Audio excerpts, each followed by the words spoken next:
Assalamualaikum warahmatullahi wabarakatuh. Assalatu wassalamu alayka ya sayyidi ya Rasulullah khudh bi yadina adrikna ya Rasulullah.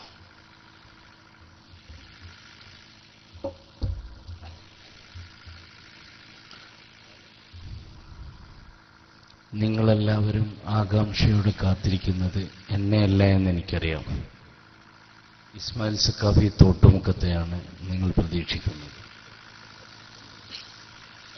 ഉസ്താദ് അവർകൾ ഇവിടെ എത്തിച്ചേരുമെന്ന് ഇപ്പോൾ ഇവിടെ വിളിച്ചറിയിച്ചിട്ടുണ്ട്. വഴിയിലെത്തിക്കൊണ്ടിരിക്കുകയാണ്. അതുവരെ ചില അനുഭവങ്ങൾ മാത്രം പങ്കിടുക എന്നതാണ് എൻ്റെ ദൗത്യം.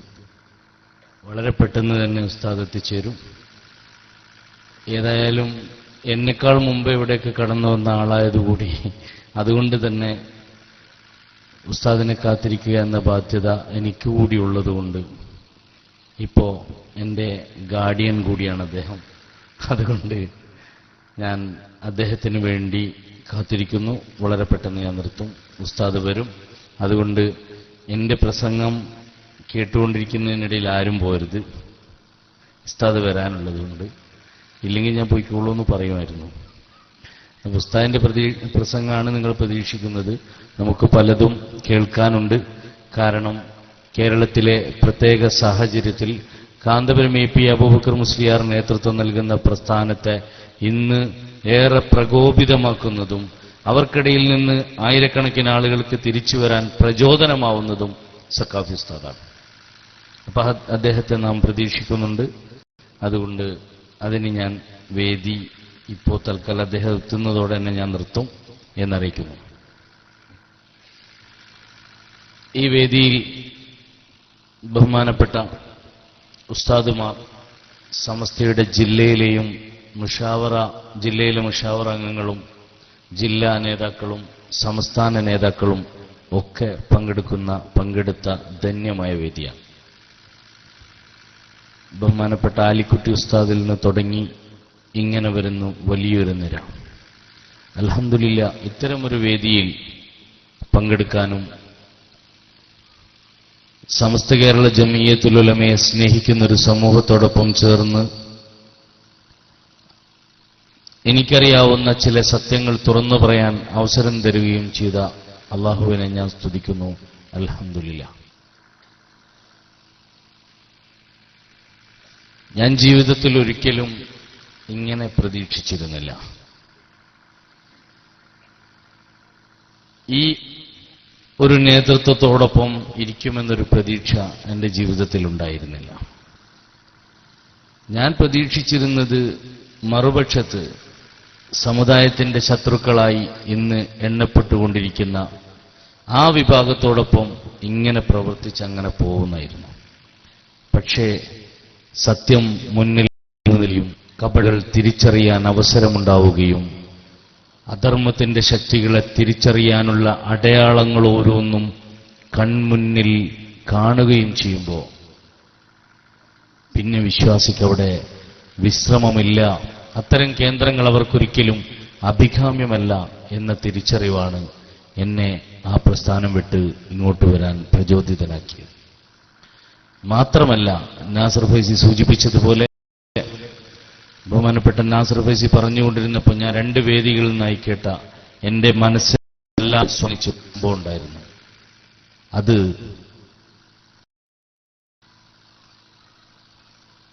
സ്വഹീഹുൽ ബുഖാരിയുടെ ക്ലാസ്സിൽ ദേവഗൌഡക്ക് ഫോണിൽ സംഭാഷണം നടത്താൻ പറ്റുന്ന വിധത്തിലേക്ക് ഉയർന്ന ഒരു മനുഷ്യനും സ്വഹീഹുൽ ബുഖാരി ഓതുന്ന ആളുകൾക്കുണ്ടാവേണ്ട നിബന്ധനയിൽ വുളൂ, അതുപോലെ അത്തർ, സുഗന്ധം ഇതൊക്കെയാണ് പറയുന്നത്. പക്ഷെ ഓതിക്കൊടുക്കുന്ന ആളുകൾക്ക് അതിന്റെ അപ്പോ ഫോണെടുത്ത് ദേവഗൌഡയെ ഫോൺ ചെയ്യുന്നവർ, അത് നമ്മൾ പുറത്തറിഞ്ഞതാണ്. പിന്നെ ഇത്ര ആരൊക്കെ വിളിച്ചിട്ടുണ്ടാവും, അല്ലാഹു അലം. പുറത്തൊരാൾ പറഞ്ഞൊരു കഥ മാത്രം. പക്ഷെ മറുഭാഗത്ത് ഇത് സിമ്പൽ, ഒരു തിരിച്ചറിയാവുന്ന ഒരു വലിയ സിമ്പൽ. ഇത് ഞാൻ എൻ്റെ മനസ്സിലെ വേദന ഒന്നിറക്കി വെക്കാൻ ഞാൻ പറയട്ടെ.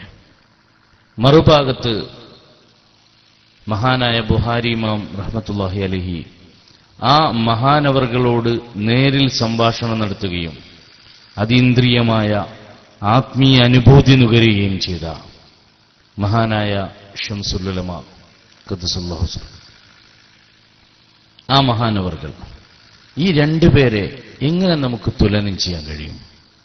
ഇവർ രണ്ടുപേർ നേതൃത്വം നൽകിയ രണ്ട് പ്രസ്ഥാനങ്ങളെ എങ്ങനെ നമുക്ക് തുലനം ചെയ്യാൻ കഴിയും? ഇനി ഒരു വിശദീകരണത്തിന്റെ ആവശ്യമില്ലാത്ത വിധം ഒരു വിശ്വാസിക്ക്, ഞാൻ ചോദിക്കട്ടെ, നിങ്ങളൊക്കെ ഒരുപാട് രാഷ്ട്രീയ പ്രസ്ഥാനങ്ങളിൽ പ്രവർത്തിക്കുന്നവരായിരിക്കും, അല്ലെങ്കിൽ കേരളത്തിലെ മന്ത്രിമാരും MLA-മാരും ഒക്കെയായി ബന്ധപ്പെടുന്നവരുണ്ടാവും, അതോടൊപ്പം പണ്ഡിതന്മാരുമായി ബന്ധപ്പെടുന്നവരുണ്ടാവും. ഇങ്ങനെ രണ്ട് വിഷയങ്ങൾ ഒന്നിച്ചു വന്നാൽ, അല്ലെങ്കിൽ നമ്മുടെ നാട്ടിൽ സാധാരണയായി പ്രവർത്തനങ്ങൾ നടത്തുന്ന സാംസ്കാരിക പ്രവർത്തകരും നമ്മുടെ ഉഖ്റവിയായ ആലിമ്യങ്ങളും രണ്ടും ഒന്നിച്ചു വന്ന് രണ്ടിനെയും തുലനം ചെയ്യേണ്ടി വന്നാൽ നമ്മൾ എന്തിനാണ് സ്ഥാനം നൽകുക? ഏത് ഭാഗത്താണ് നാം സ്ഥാനം നൽകുക? ഏതിനെയാണ് നാം സ്വീകാര്യതയുടെ അങ്ങേയറ്റത്ത് സ്വീകരണം നൽകി നാം ആദരിക്കുക, അംഗീകരിക്കുക? ത്തിന്റെയും ആത്മീയതയുടെയും വശത്തെയാണ് നാം അംഗീകരിക്കുക എന്നത് ഉറപ്പാണ്. എന്നാൽ പിന്നെ കാന്തപുരം AP അബൂബക്കർ മുസ്ലിയാരെ അംഗീകരിക്കാൻ പറ്റില്ല എന്നാണ് ഇവിടെ പത്തപ്പെരിയം റഷീദ് സഖാഫി പറഞ്ഞതായി നമുക്ക് ബോധ്യപ്പെടുന്നത്. എങ്കിൽ പിന്നെ നാസർ ഫൈസി പറഞ്ഞതുപോലെ ശംസുൽ ഉലമയുടെ പാതയാണല്ലോ അഭികാമ്യം. ആ ശംസുൽ ഉലമ, ബുഹാരി ഇമാമിനോട് സംസാരിച്ച ശംസുൽ ഉലമയാണ് കാന്തപുരത്തെ പിടിച്ച് സമസ്തയിൽ നിന്ന് പുറത്താക്കിയത്. സമസ്തയിൽ നിന്ന് പുറത്താക്കിയത്, ആ കാന്തപുരത്തെ പിടിച്ച് പുറത്താക്കിയത് ശംസുൽ ഉലമയാണ്. ആ ശംസുൽ ഉലമ മഹാനാണെന്ന് ഇപ്പോ പറയുന്നത് ഞാൻ കേട്ടത് നാസർ ഫൈസിയിലൂടെയാണ്. പക്ഷേ ഇതുവരെ ഞാൻ കേട്ടുകൊണ്ടിരുന്നത് കുറച്ച് വർഷങ്ങളായി പേരോടിൽ നിന്നായിരുന്നു. അപ്പൊ പേരോടും പറയുന്നു, നാസർ ഫൈസിയും പറയുന്നു, ഹമീദ് ഫൈസിയും പറയുന്നു, ആലിക്കുട്ടി ഉസ്താദും പറയുന്നു, സൈനുൽ ഉലമയും പറയുന്നു ശംസുൽ ഉലമ മഹാനാണെന്ന്. എല്ലാവരും ഐക്യകണ്ഠേന പറയുന്നു. അപ്പൊ കേരള മുസ്ലിങ്ങൾ ഐക്യകണ്ഠേന അംഗീകരിച്ചിരുന്ന ഒരു വലിയ മഹാനാണ് ശംസുൽ ഉലമ. കണ്ണിയത്ത് ഉസ്താദും തദൈവ. കണ്ണിയത്ത് ഉസ്താദിനെ കുറിച്ചും അങ്ങനെ തന്നെയാണ്. ഈ രണ്ടാളുകളെയും കാന്തപുരം AP അബൂബക്കർ മുസ്ലിയാരടക്കം എല്ലാവരും പറയുന്നത് മഹാന്മാരെന്നാണ്. ഇവിടെ ഇനി ആ വിഷയത്തിൽ ഒരു തർക്കമോ ഒരു ചോദ്യമോ ഇല്ല. പക്ഷേ ഈ മഹാന്മാരായ രണ്ടാളുകൾ പറയുന്നു കാന്തപുരം വ്യാജനാണെന്ന്. നമ്മൾ എന്ത് ചെയ്യും? ഇതെന്റെ ചോദ്യമാണ്. നമ്മൾ എന്ത് ചെയ്യും? ഉത്തരം ഞാൻ പറയാൻ അശക്തനാണിപ്പോ. ഇനി പറഞ്ഞു തരേണ്ടത് SSF-കാരാണ്. ഇതൊരു ചോദ്യം തന്നെയാണ്. കാരണം ഞാൻ 2 ദിവസം, ഇതെന്റെ അനുഭവം, പുതിയ അനുഭവമാണ്. ഞാനിത് അപ്പുറത്തുനിന്ന് കണ്ടതല്ല, ഇപ്പുറത്തുനിന്ന് കണ്ട അനുഭവമാണ്. 2-3 ദിവസം മുമ്പ് ബഹുമാനപ്പെട്ട മുജീബ് വൈസി പൂലോടിനോടൊപ്പം ഒരു പരിപാടി പങ്കെടുത്തപ്പോൾ അദ്ദേഹം അവിടെ ഒരു LCD പ്രഭാഷണത്തിൽ ഒരു ഓഡിയോ കേൾപ്പിച്ചു. അതിൽ ശംസുൽ ഉലമ പറഞ്ഞത് മുനാഫിക്കീങ്ങളുടെ നേതാക്കളുടെ പേര്, ഞാൻ പിന്നെ പഴയ നേതാവാകുമ്പോൾ അത്ര അധികം ദ്രോഹിക്കരുതല്ലോ, മുനാഫിക്കീങ്ങളുടെ നേതാവിന്റെ പേര് പറഞ്ഞിട്ട് ശംസുൽ ഉലമ കാന്തപുരത്തെ ഉപമിക്കുകയാണ്, അയാളിലേക്ക് ചേർക്കുകയാണ്. കണ്ണിയത്ത് ഉസ്താദ് പ്രാർത്ഥിച്ചത്, നമ്മളതിന്റെ 25ാം വാർഷിക ദിവസമാണ് മലപ്പുറത്ത് കഴിഞ്ഞ 23-ാം തീയതി ഡിസംബർ 23-ന് 25 വർഷം പൂർത്തിയാവുകയാണ് കണ്ണിയത്ത് ഉസ്താദിന്റെ കാന്തപുരത്ത് കാന്തന്റെ ശ്രമിക്കുന്നു.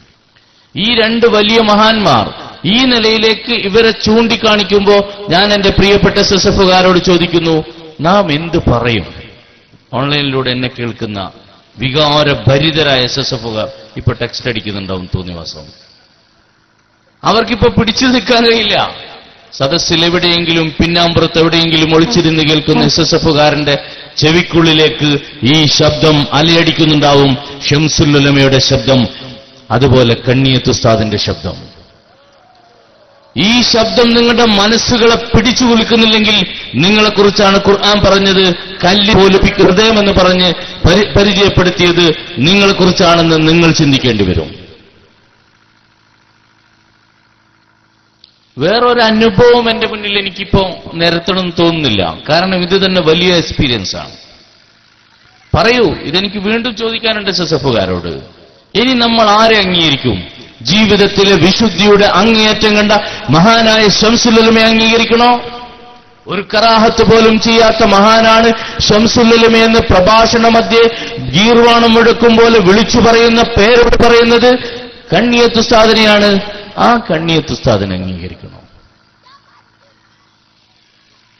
ശംസുൽ ഉലമയും കണ്ണിയത്ത് ഉസ്താദും ഒന്നിച്ചു പറഞ്ഞു കാന്തപുരം വ്യാജനാണ്, നിഫാക്കുള്ള ആളാണെന്ന് വിളിച്ചു പറഞ്ഞിരിക്കുന്നു. നിഫാക്കുള്ള ആളെ വിളിക്കുന്ന പേര് എനിക്കറിയാം, ഞാൻ അങ്ങനെ വിളിച്ചിട്ടില്ല. പഴയകാല നേതാവല്ലേ. അങ്ങനെ വരെ പറഞ്ഞിട്ട് ഇവർ വലിച്ചെറിഞ്ഞുവെങ്കിൽ ഇന്ന് നമ്മുടെ നേതാക്കളായി, അഥവാ കഴിഞ്ഞ കാലത്ത് ഞാൻ നിങ്ങളുടെ കൂട്ടത്തിലുള്ള സമയത്ത് നിങ്ങളുടെ പലരുടെയും നേതാവ് എന്റെയും നേതാവായിരുന്നു. ആ നേതാവിനെ കുറിച്ച് ഇവരിങ്ങനെ പറയുന്നു, ഈ പണ്ഡിതന്മാരിങ്ങനെ പറയുന്നു. നമ്മളോ പറയുന്നത് ഈ നമ്മുടെ നേതാവിനെ കുറിച്ച് പറഞ്ഞ പണ്ഡിതന്മാർ മഹാന്മാരാണെന്നാണ് നമ്മൾ പറയുന്നത്. ഇതെന്തൊരു ഒരു ചിന്തിച്ചാൽ ഉത്തരം കിട്ടാത്തൊരു വിപരീതമായ ഒരു ഫലമല്ലേ കാണുന്നത്. ചിന്തിച്ചു നോക്കൂ പ്രിയപ്പെട്ട എസ്എസ്എഫുകാരാ. നിങ്ങളുടെ നേതാക്കൾ പറഞ്ഞത് ശംസുൽ ഉലമ മഹാനാണെന്നാണ്. നമ്മളിപ്പോഴും പറയുന്നു ശംസുൽ ഉലമ മഹാനാണെന്ന്. ശംസുൽ ഉലമ പറയുന്നു നിങ്ങളുടെയും എന്റെയും നേതാവ് സമുദായത്തെ ദുഷിപ്പിക്കുന്ന, നശിപ്പിക്കുന്ന, ഭിന്നിപ്പിക്കുന്ന, രാജ്യത്തിനും സമൂഹത്തിനും ഉപകാരമില്ലാത്ത മീർ ജാഫറും അതുപോലെയുള്ള ചാരന്മാരുമാണെന്ന് പറയുന്നു.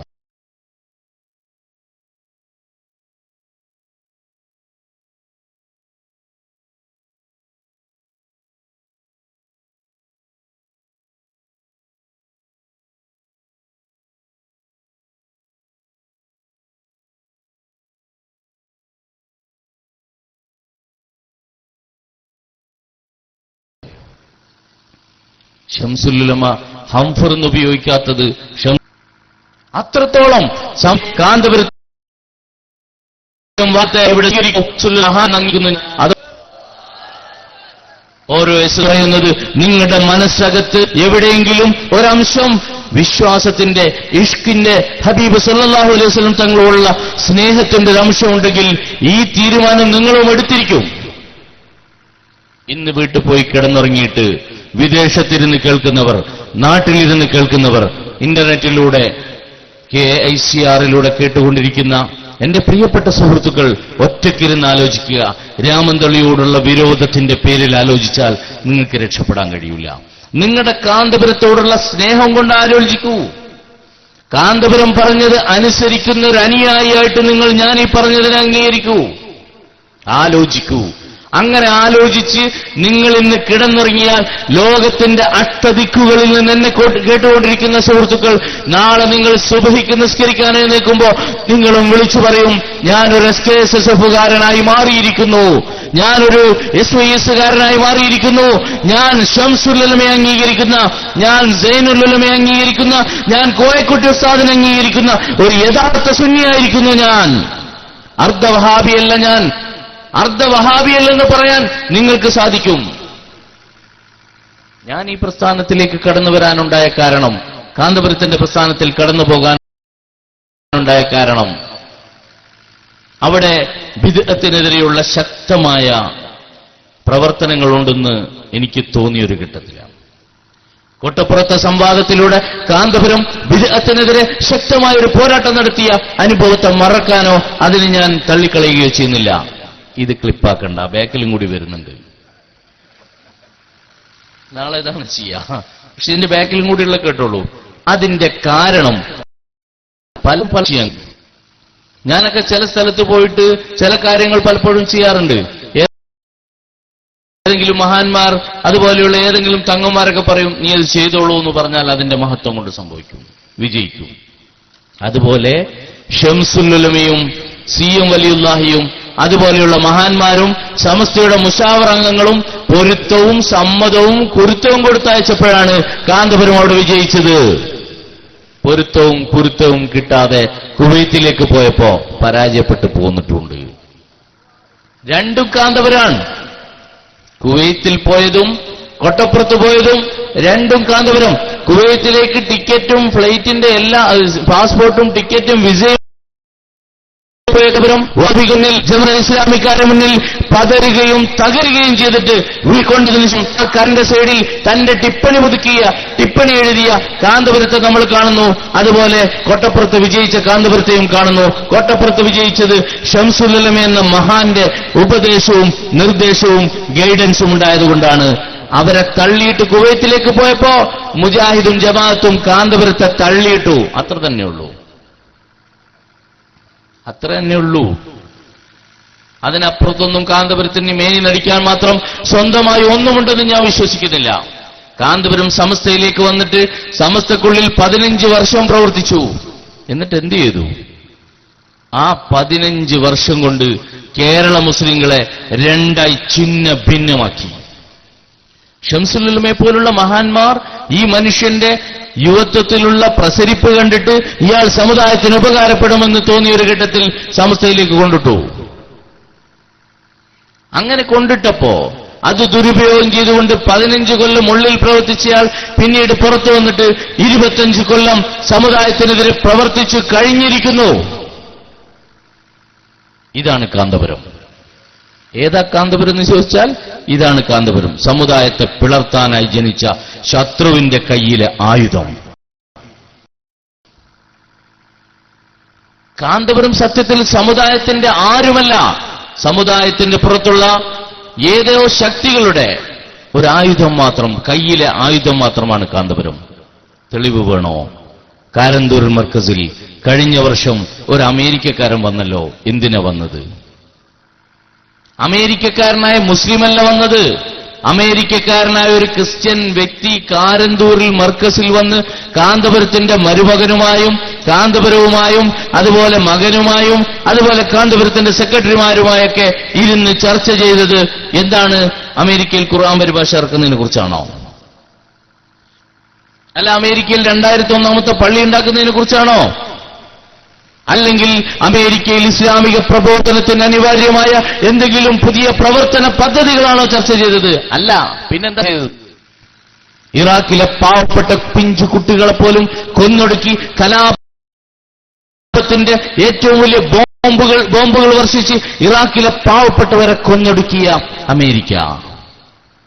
നേരത്തെ പറഞ്ഞില്ലേ, ഗുജറാത്തിലെ മുസ്ലിങ്ങളെ ഭീകരമാം വിധം കൊന്നൊടുക്കിയ മോഡിയെക്കുറിച്ച്, മോഡിയുടെ ഉപ്പാപ്പയായ അമേരിക്ക.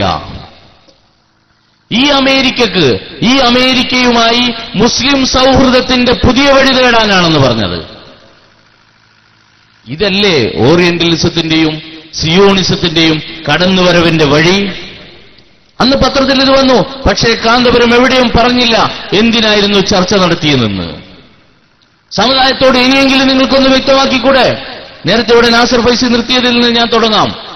5 കോടി കൊടുത്തു എന്ന് പറഞ്ഞ് വെല്ലുവിളിച്ചില്ലേ?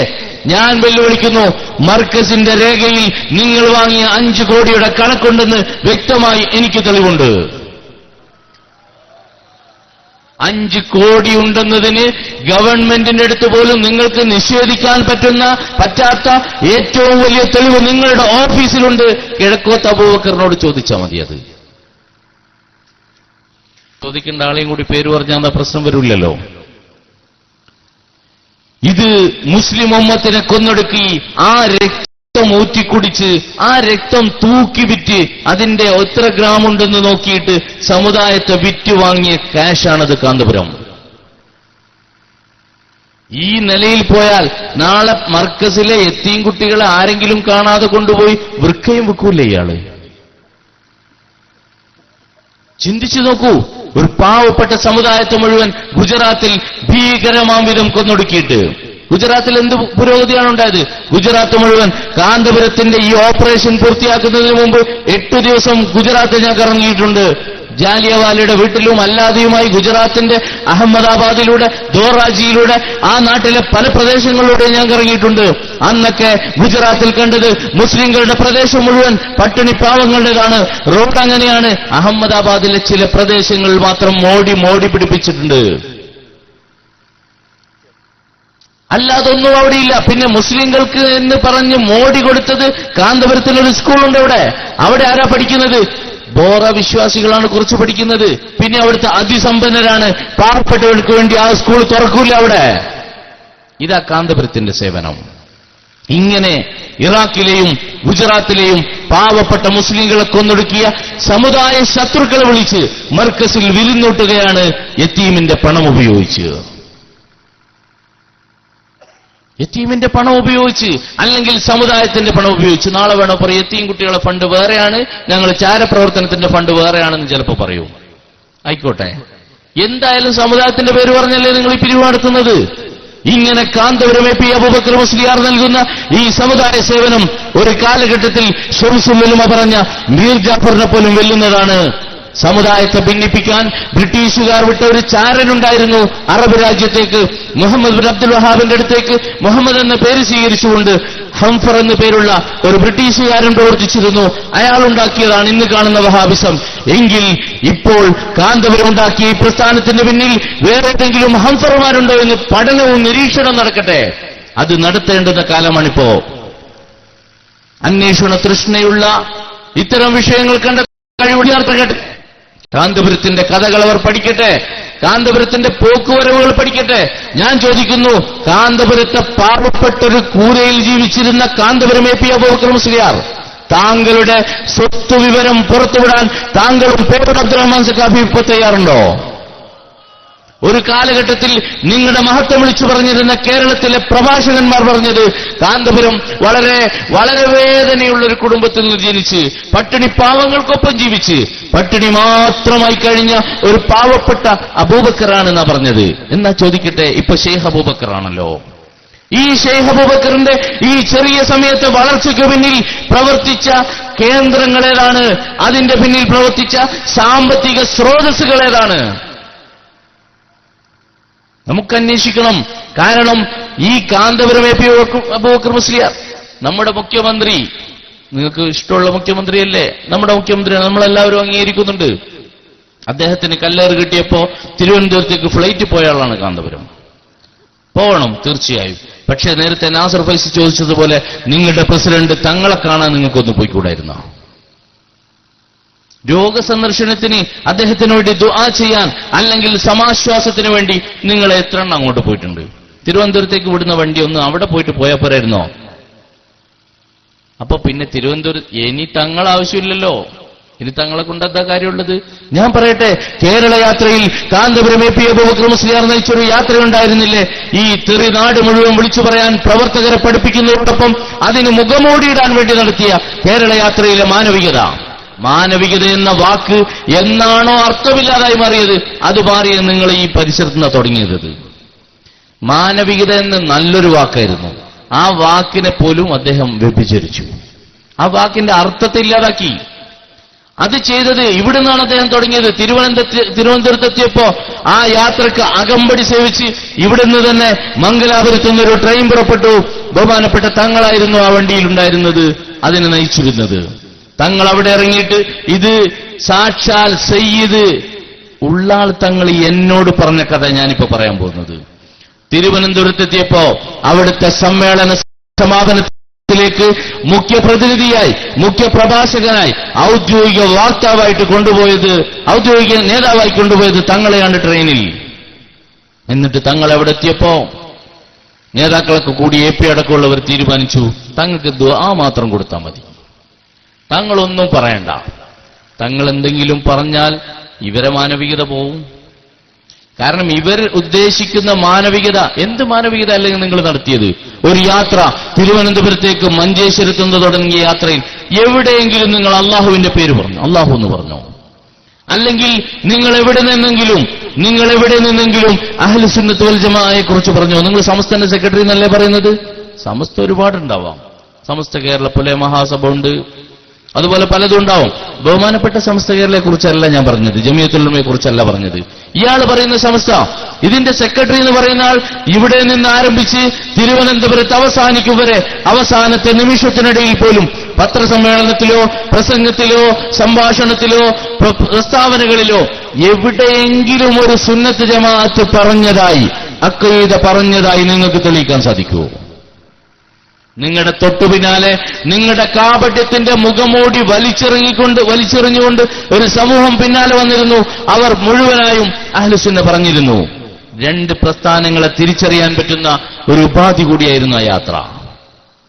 അങ്ങനെ തിരുവനന്തപുരത്തെത്തിയിട്ട് കാന്തപുരത്തിന്റെ പ്രസിഡന്റായ ഉള്ളാടത്തങ്ങളെ കൊണ്ടൊന്നും മിണ്ടാൻ അനുവദിച്ചില്ല. ദുആ ചെയ്തു തിരിച്ചു പോരുമ്പോൾ ട്രെയിനിൽ നിന്ന് താഹിർ സഖാഫി, ഈ അടുത്ത് ബന്ധനസ്ഥനാക്കപ്പെട്ട താഹിർ സഖാഫി, പാവം, അദ്ദേഹത്തിന്റെ സ്ഥലം എളുപ്പം വിറ്റുപോകാനുള്ള തൗഫീഖ് അദ്ദേഹത്തിന് നൽകുമാറാവട്ടെ.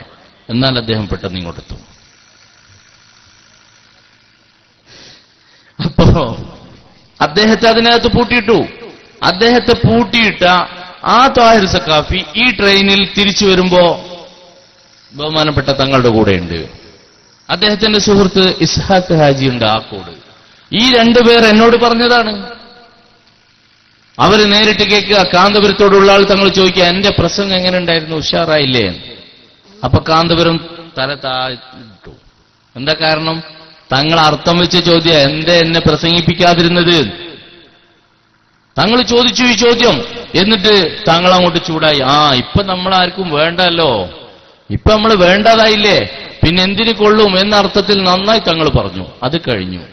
ഞാനും എന്റെ സുഹൃത്ത് നൗഷാദ് ഹസനിയും കൂടി തങ്ങളുടെ കോഴിക്കോടുള്ള വീട്ടിനടുത്ത് മുജാഹിദിന് മറുപടി പറഞ്ഞുള്ള ഒരു പരിപാടി പങ്കെടുക്കാൻ പോയപ്പോ തങ്ങളെ വീട്ടിൽ നിന്നായിരുന്നു ഭക്ഷണം. തങ്ങളെ വീട്ടിൽ ഭക്ഷണത്തിന് പോയി, ഭക്ഷണം കഴിച്ചു. അതിനുശേഷം ഞങ്ങൾ ഇറങ്ങി വരുമ്പോ നൗഷാദ് ഹസനെ പറഞ്ഞതുകൊണ്ട് ഞാൻ സൂചിപ്പിക്കാം. പലരും ചോദിക്കാറുണ്ട്, എന്താണ് നൗഷാദ് ഹസനിക്ക് പറ്റിയതെന്ന്. ഒന്നും പറ്റിയിട്ടില്ല. ഒരാൾ സ്വയം നശിക്കാൻ തീരുമാനിച്ചാൽ എങ്ങനെയുണ്ടാകുമെന്നതിന്റെ തെളിവാണ് അദ്ദേഹം. ജീവിതത്തിൽ ഒരു പ്രഭാഷണം നടത്തിയിട്ട് അതിനെതിരെ തന്നെ ആദ്യം മറുപടി പറഞ്ഞ ലോകത്തെ ആദ്യത്തെ വ്യക്തിയായി അദ്ദേഹം മാറി. അഥവാ അദ്ദേഹം ഒരു സ്വന്തം പോക്കറ്റിൽ നിന്ന് പൈസ എടുത്തൊരു പേഴ്സ് വാങ്ങി ആ പേഴ്സിലിടാൻ പൈസ ഇല്ലാതെ ഇപ്പൊ കഷ്ടപ്പെടാണ്. അത്രേ പറയുന്നുള്ളൂ. അപ്പൊ ഈ നൗഷാദ് ഹസനി ഞങ്ങൾ കൂടി അവിടുന്ന് പരിപാടി കഴിഞ്ഞ് വീട്ടിൽ ഭക്ഷണം കഴിക്കാൻ പോയപ്പോ ഞാൻ ഭക്ഷണം കഴിച്ച് വേഗം ഇറങ്ങി പുറത്തേക്ക് വരുമ്പോ അവിടെ സിറ്റൗട്ടിൽ തങ്ങളിരിക്കുന്നു. എന്നോട് ചോദിച്ചു, ആരടാ നീ? അപ്പൊ ഞാൻ രക്ഷപ്പെടാൻ പ്രസംഗിക്കുന്ന ഉസ്താദിന്റെ കൂടെയുള്ള ആളാന്ന് പറഞ്ഞു. ഇരിക്കടാ അവിടെ, എന്ത് പ്രസംഗ? ഞാൻ പറയുമ്പോലെ നീ പറയടാന്ന് ചോദിച്ചു. തങ്ങൾ എന്നോട് ചൂടാൻ തുടങ്ങി. അപ്പൊ ഞാൻ വളരെ സയ്യിദാണല്ലോ, എന്റെ അന്നത്തെ പ്രസിഡന്റുമാണ്. ഫൈസി പറഞ്ഞതുപോലെ നമുക്ക് സയ്യിദുമാരോടുള്ള എല്ലാ ആദരവുകളും നിലനിർത്തിക്കൊണ്ട് തന്നെ പറയാം. ഞാൻ അവിടെ ഇരുന്നപ്പോ എന്നോട് ചോദിച്ചു, എന്റെ പ്രസംഗം പോലെ ഈ മൂല്യാര് പ്രസംഗിക്കൂടെന്ന് വെച്ചു. ഞാൻ പറഞ്ഞു, ഇല്ല തങ്ങളേന്നാണ്. അല്ലെങ്കിൽ ചിലപ്പോൾ എന്തെങ്കിലും ഇങ്ങോട്ട് കിട്ടണ്ടെന്ന് എഴുതി പറഞ്ഞാണ്. തങ്ങന്മാരല്ലേ, അത് നമ്മൾ ബഹുമാനിച്ചല്ലേ പറ്റൂ. പിന്നെ തങ്ങൾ ചൂടായിട്ട് ചോദിച്ചു, പിന്നെ എന്തിനാണ് എന്നെ തിരുവനന്തപുരത്തേക്ക് കൊണ്ടുപോയത്? എന്റെ നാട്ടിലെ ഭാഷയാണ് തങ്ങളെ ഭാഷ. അപ്പൊ എന്റെ ഭാഷയിൽ തന്നെ പറയാൻ കൃത്യമായിട്ട്, എന്തിനാ ഓൻ കൊണ്ടുപോയത് എന്ന് വെച്ചു. ഞാൻ പറഞ്ഞു, അറിയില്ല തങ്ങള്. അറിയില്ലെന്നോ? എന്തിനാണോ അവനവിടെ ഒരു യാത്ര നടത്തിയെന്ന് വെച്ച്. ഞാൻ പറഞ്ഞു, എന്ത് കേരള യാത്രയോ അതാ മറ്റായിരുന്നു. അപ്പൊ തങ്ങളങ്ങോട്ട് ചൂടായി. ആ യാത്രയിൽ തങ്ങളെ പ്രസംഗിപ്പിക്കാത്തതിന്റെ വിരോധം മുഴുവൻ തങ്ങൾ തുറന്നു പറഞ്ഞു. നന്നായി കാന്തപുരത്ത് പറഞ്ഞു. അപ്പൊ എനിക്ക് തോന്നി, ഇയാളെ പറ്റി പറഞ്ഞാൽ മോശമൊന്നും ഉണ്ടാവില്ല. അത് പ്രസിഡന്റല്ലേ നമുക്ക് വരം തരുന്നത്, പറയാൻ പറ്റുമെന്ന് നമുക്ക് തെളിയിച്ചു തരികയല്ലേ. അല്ലാതെ വലിയ മഹാനാണെങ്കിൽ തങ്ങൾ അങ്ങനെ പറയല്ലേ അയാളെ കുറിച്ച്? എന്താ പറയുന്നത്? അപ്പൊ ഈ ഒരു അവസ്ഥയിൽ തങ്ങൾ കൃത്യമായി കാന്തപുരത്തെ തുറന്നടിച്ചു. എന്നിട്ടിപ്പോ തങ്ങൾ തുറന്നു പറഞ്ഞു, ഇപ്പൊ നമ്മളൊന്നും ആവശ്യമില്ല. അവർക്കിപ്പോ വലിയ ആളായില്ലേ, ഇപ്പൊ ഡോക്ടർമാരും എഞ്ചിനീയർമാരും പ്രൊഫസർമാരും അങ്ങനെയുള്ള വലിയ വലിയ ആളുകളും മന്ത്രിമാരൊക്കെ കൂടെ അല്ല അവര്. ഇപ്പൊ തങ്ങന്മാരൊന്നും പറ്റൂലല്ലോ. ഞാൻ അവിടെ അടിവരയിടുന്നു. കാന്തപുരം വളർന്നു കഴിഞ്ഞപ്പോ തങ്ങന്മാരെ പറ്റൂല എന്ന് ഉള്ളാൾ തങ്ങൾ പറഞ്ഞ വാചകത്തെ SSFകാരെ അടിവരയിടുക, എന്നിട്ടുടനെ അവിടുന്ന് രാജിവെക്കുക. തങ്ങന്മാരെ പറ്റാത്തൊരു പ്രസ്ഥാനം വഹാബിസാണോ? തങ്ങന്മാരെ പറ്റാത്ത പ്രസ്ഥാനം വഹാബിസാണ്. വഹാബിസത്തിന്റെ ഈ നവവഹാബിസത്തെ, നവബിദ്അത്തിനെ വലിച്ചെറിയാൻ SSFകാരെ തയ്യാറാവുക. എന്താ നിങ്ങൾക്ക് സംശയമുണ്ടോ? നിങ്ങളുടെ സംഘടന വഹാബിസല്ല? തെളിയിച്ചെന്നാ പോരെ. കാന്തപുരം കുവൈത്തിൽ ഒപ്പിട്ട ആ കരാറെന്നെടുത്തിട്ട് ഒരു ആവർത്തി വായിക്കുക. കാന്തപുരത്തിന്റെ കുവൈത്ത് കരാർ, ഇൻഷാ അല്ലാഹ് പഴയ ആളുകളൊക്കെ അത് മറന്നിട്ടുണ്ട്. ഞാൻ തുടങ്ങുകയാണ് കുവൈത്ത് കരാർ. കുവൈത്ത് കരാർ ഞാൻ വായിക്കാൻ തുടങ്ങുകയാണ്. ഞാൻ ഒരിക്കൽ യാദൃശ്ചികമായി ഈ കുവൈത്ത് കരാർ ഇങ്ങനെ അവലോകനം ചെയ്ത്, അതിലൊന്നും എനിക്ക് മുസ്തഫ ബൈസിയുടെ ആശയമാണ് എനിക്കുണ്ടായത്.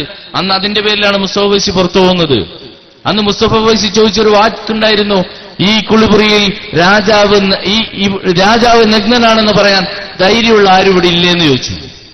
ആ ചോദ്യം ഇപ്പൊ എനിക്ക് ചോദിക്കാൻ തോന്നുന്നത്, അന്ന് ഈ കരാറിലെ ഭാഗങ്ങൾ ഇങ്ങനെ വായിച്ച് ഞാനിങ്ങനെ മനസ്സിൽ സൂക്ഷിച്ചിരുന്നു.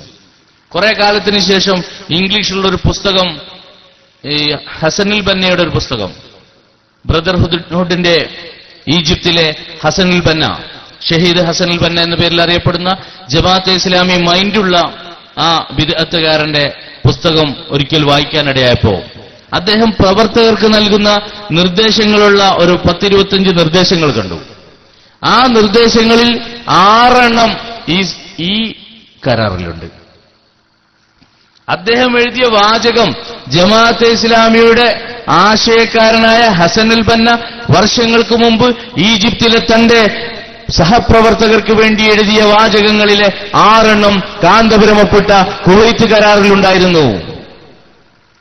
ഇതാ കുവൈത്ത് കരാറ്.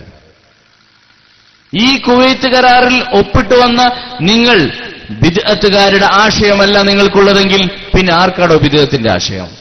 ഒരു പ്രശ്നം സമുദായത്തിൽ ഉണ്ടായാൽ, അല്ലെങ്കിൽ ഒരു മഹല്ലിൽ ഒരു പ്രശ്നം ഉത്ഭവിച്ചാൽ അതിന് പ്രതിവിധി പറയാണ്. അവിടെ നമ്മൾ ചെയ്യേണ്ടതെന്താണ്? ഒരു പ്രശ്നമുണ്ടായാൽ ഉടനെ നമുക്ക് ചെയ്യാവുന്ന വഴി ഖുർആനിലേക്കും ഹദീസിലേക്കും മടങ്ങുക. ഇത് സുന്നിയുടെ നിലപാടാണോ?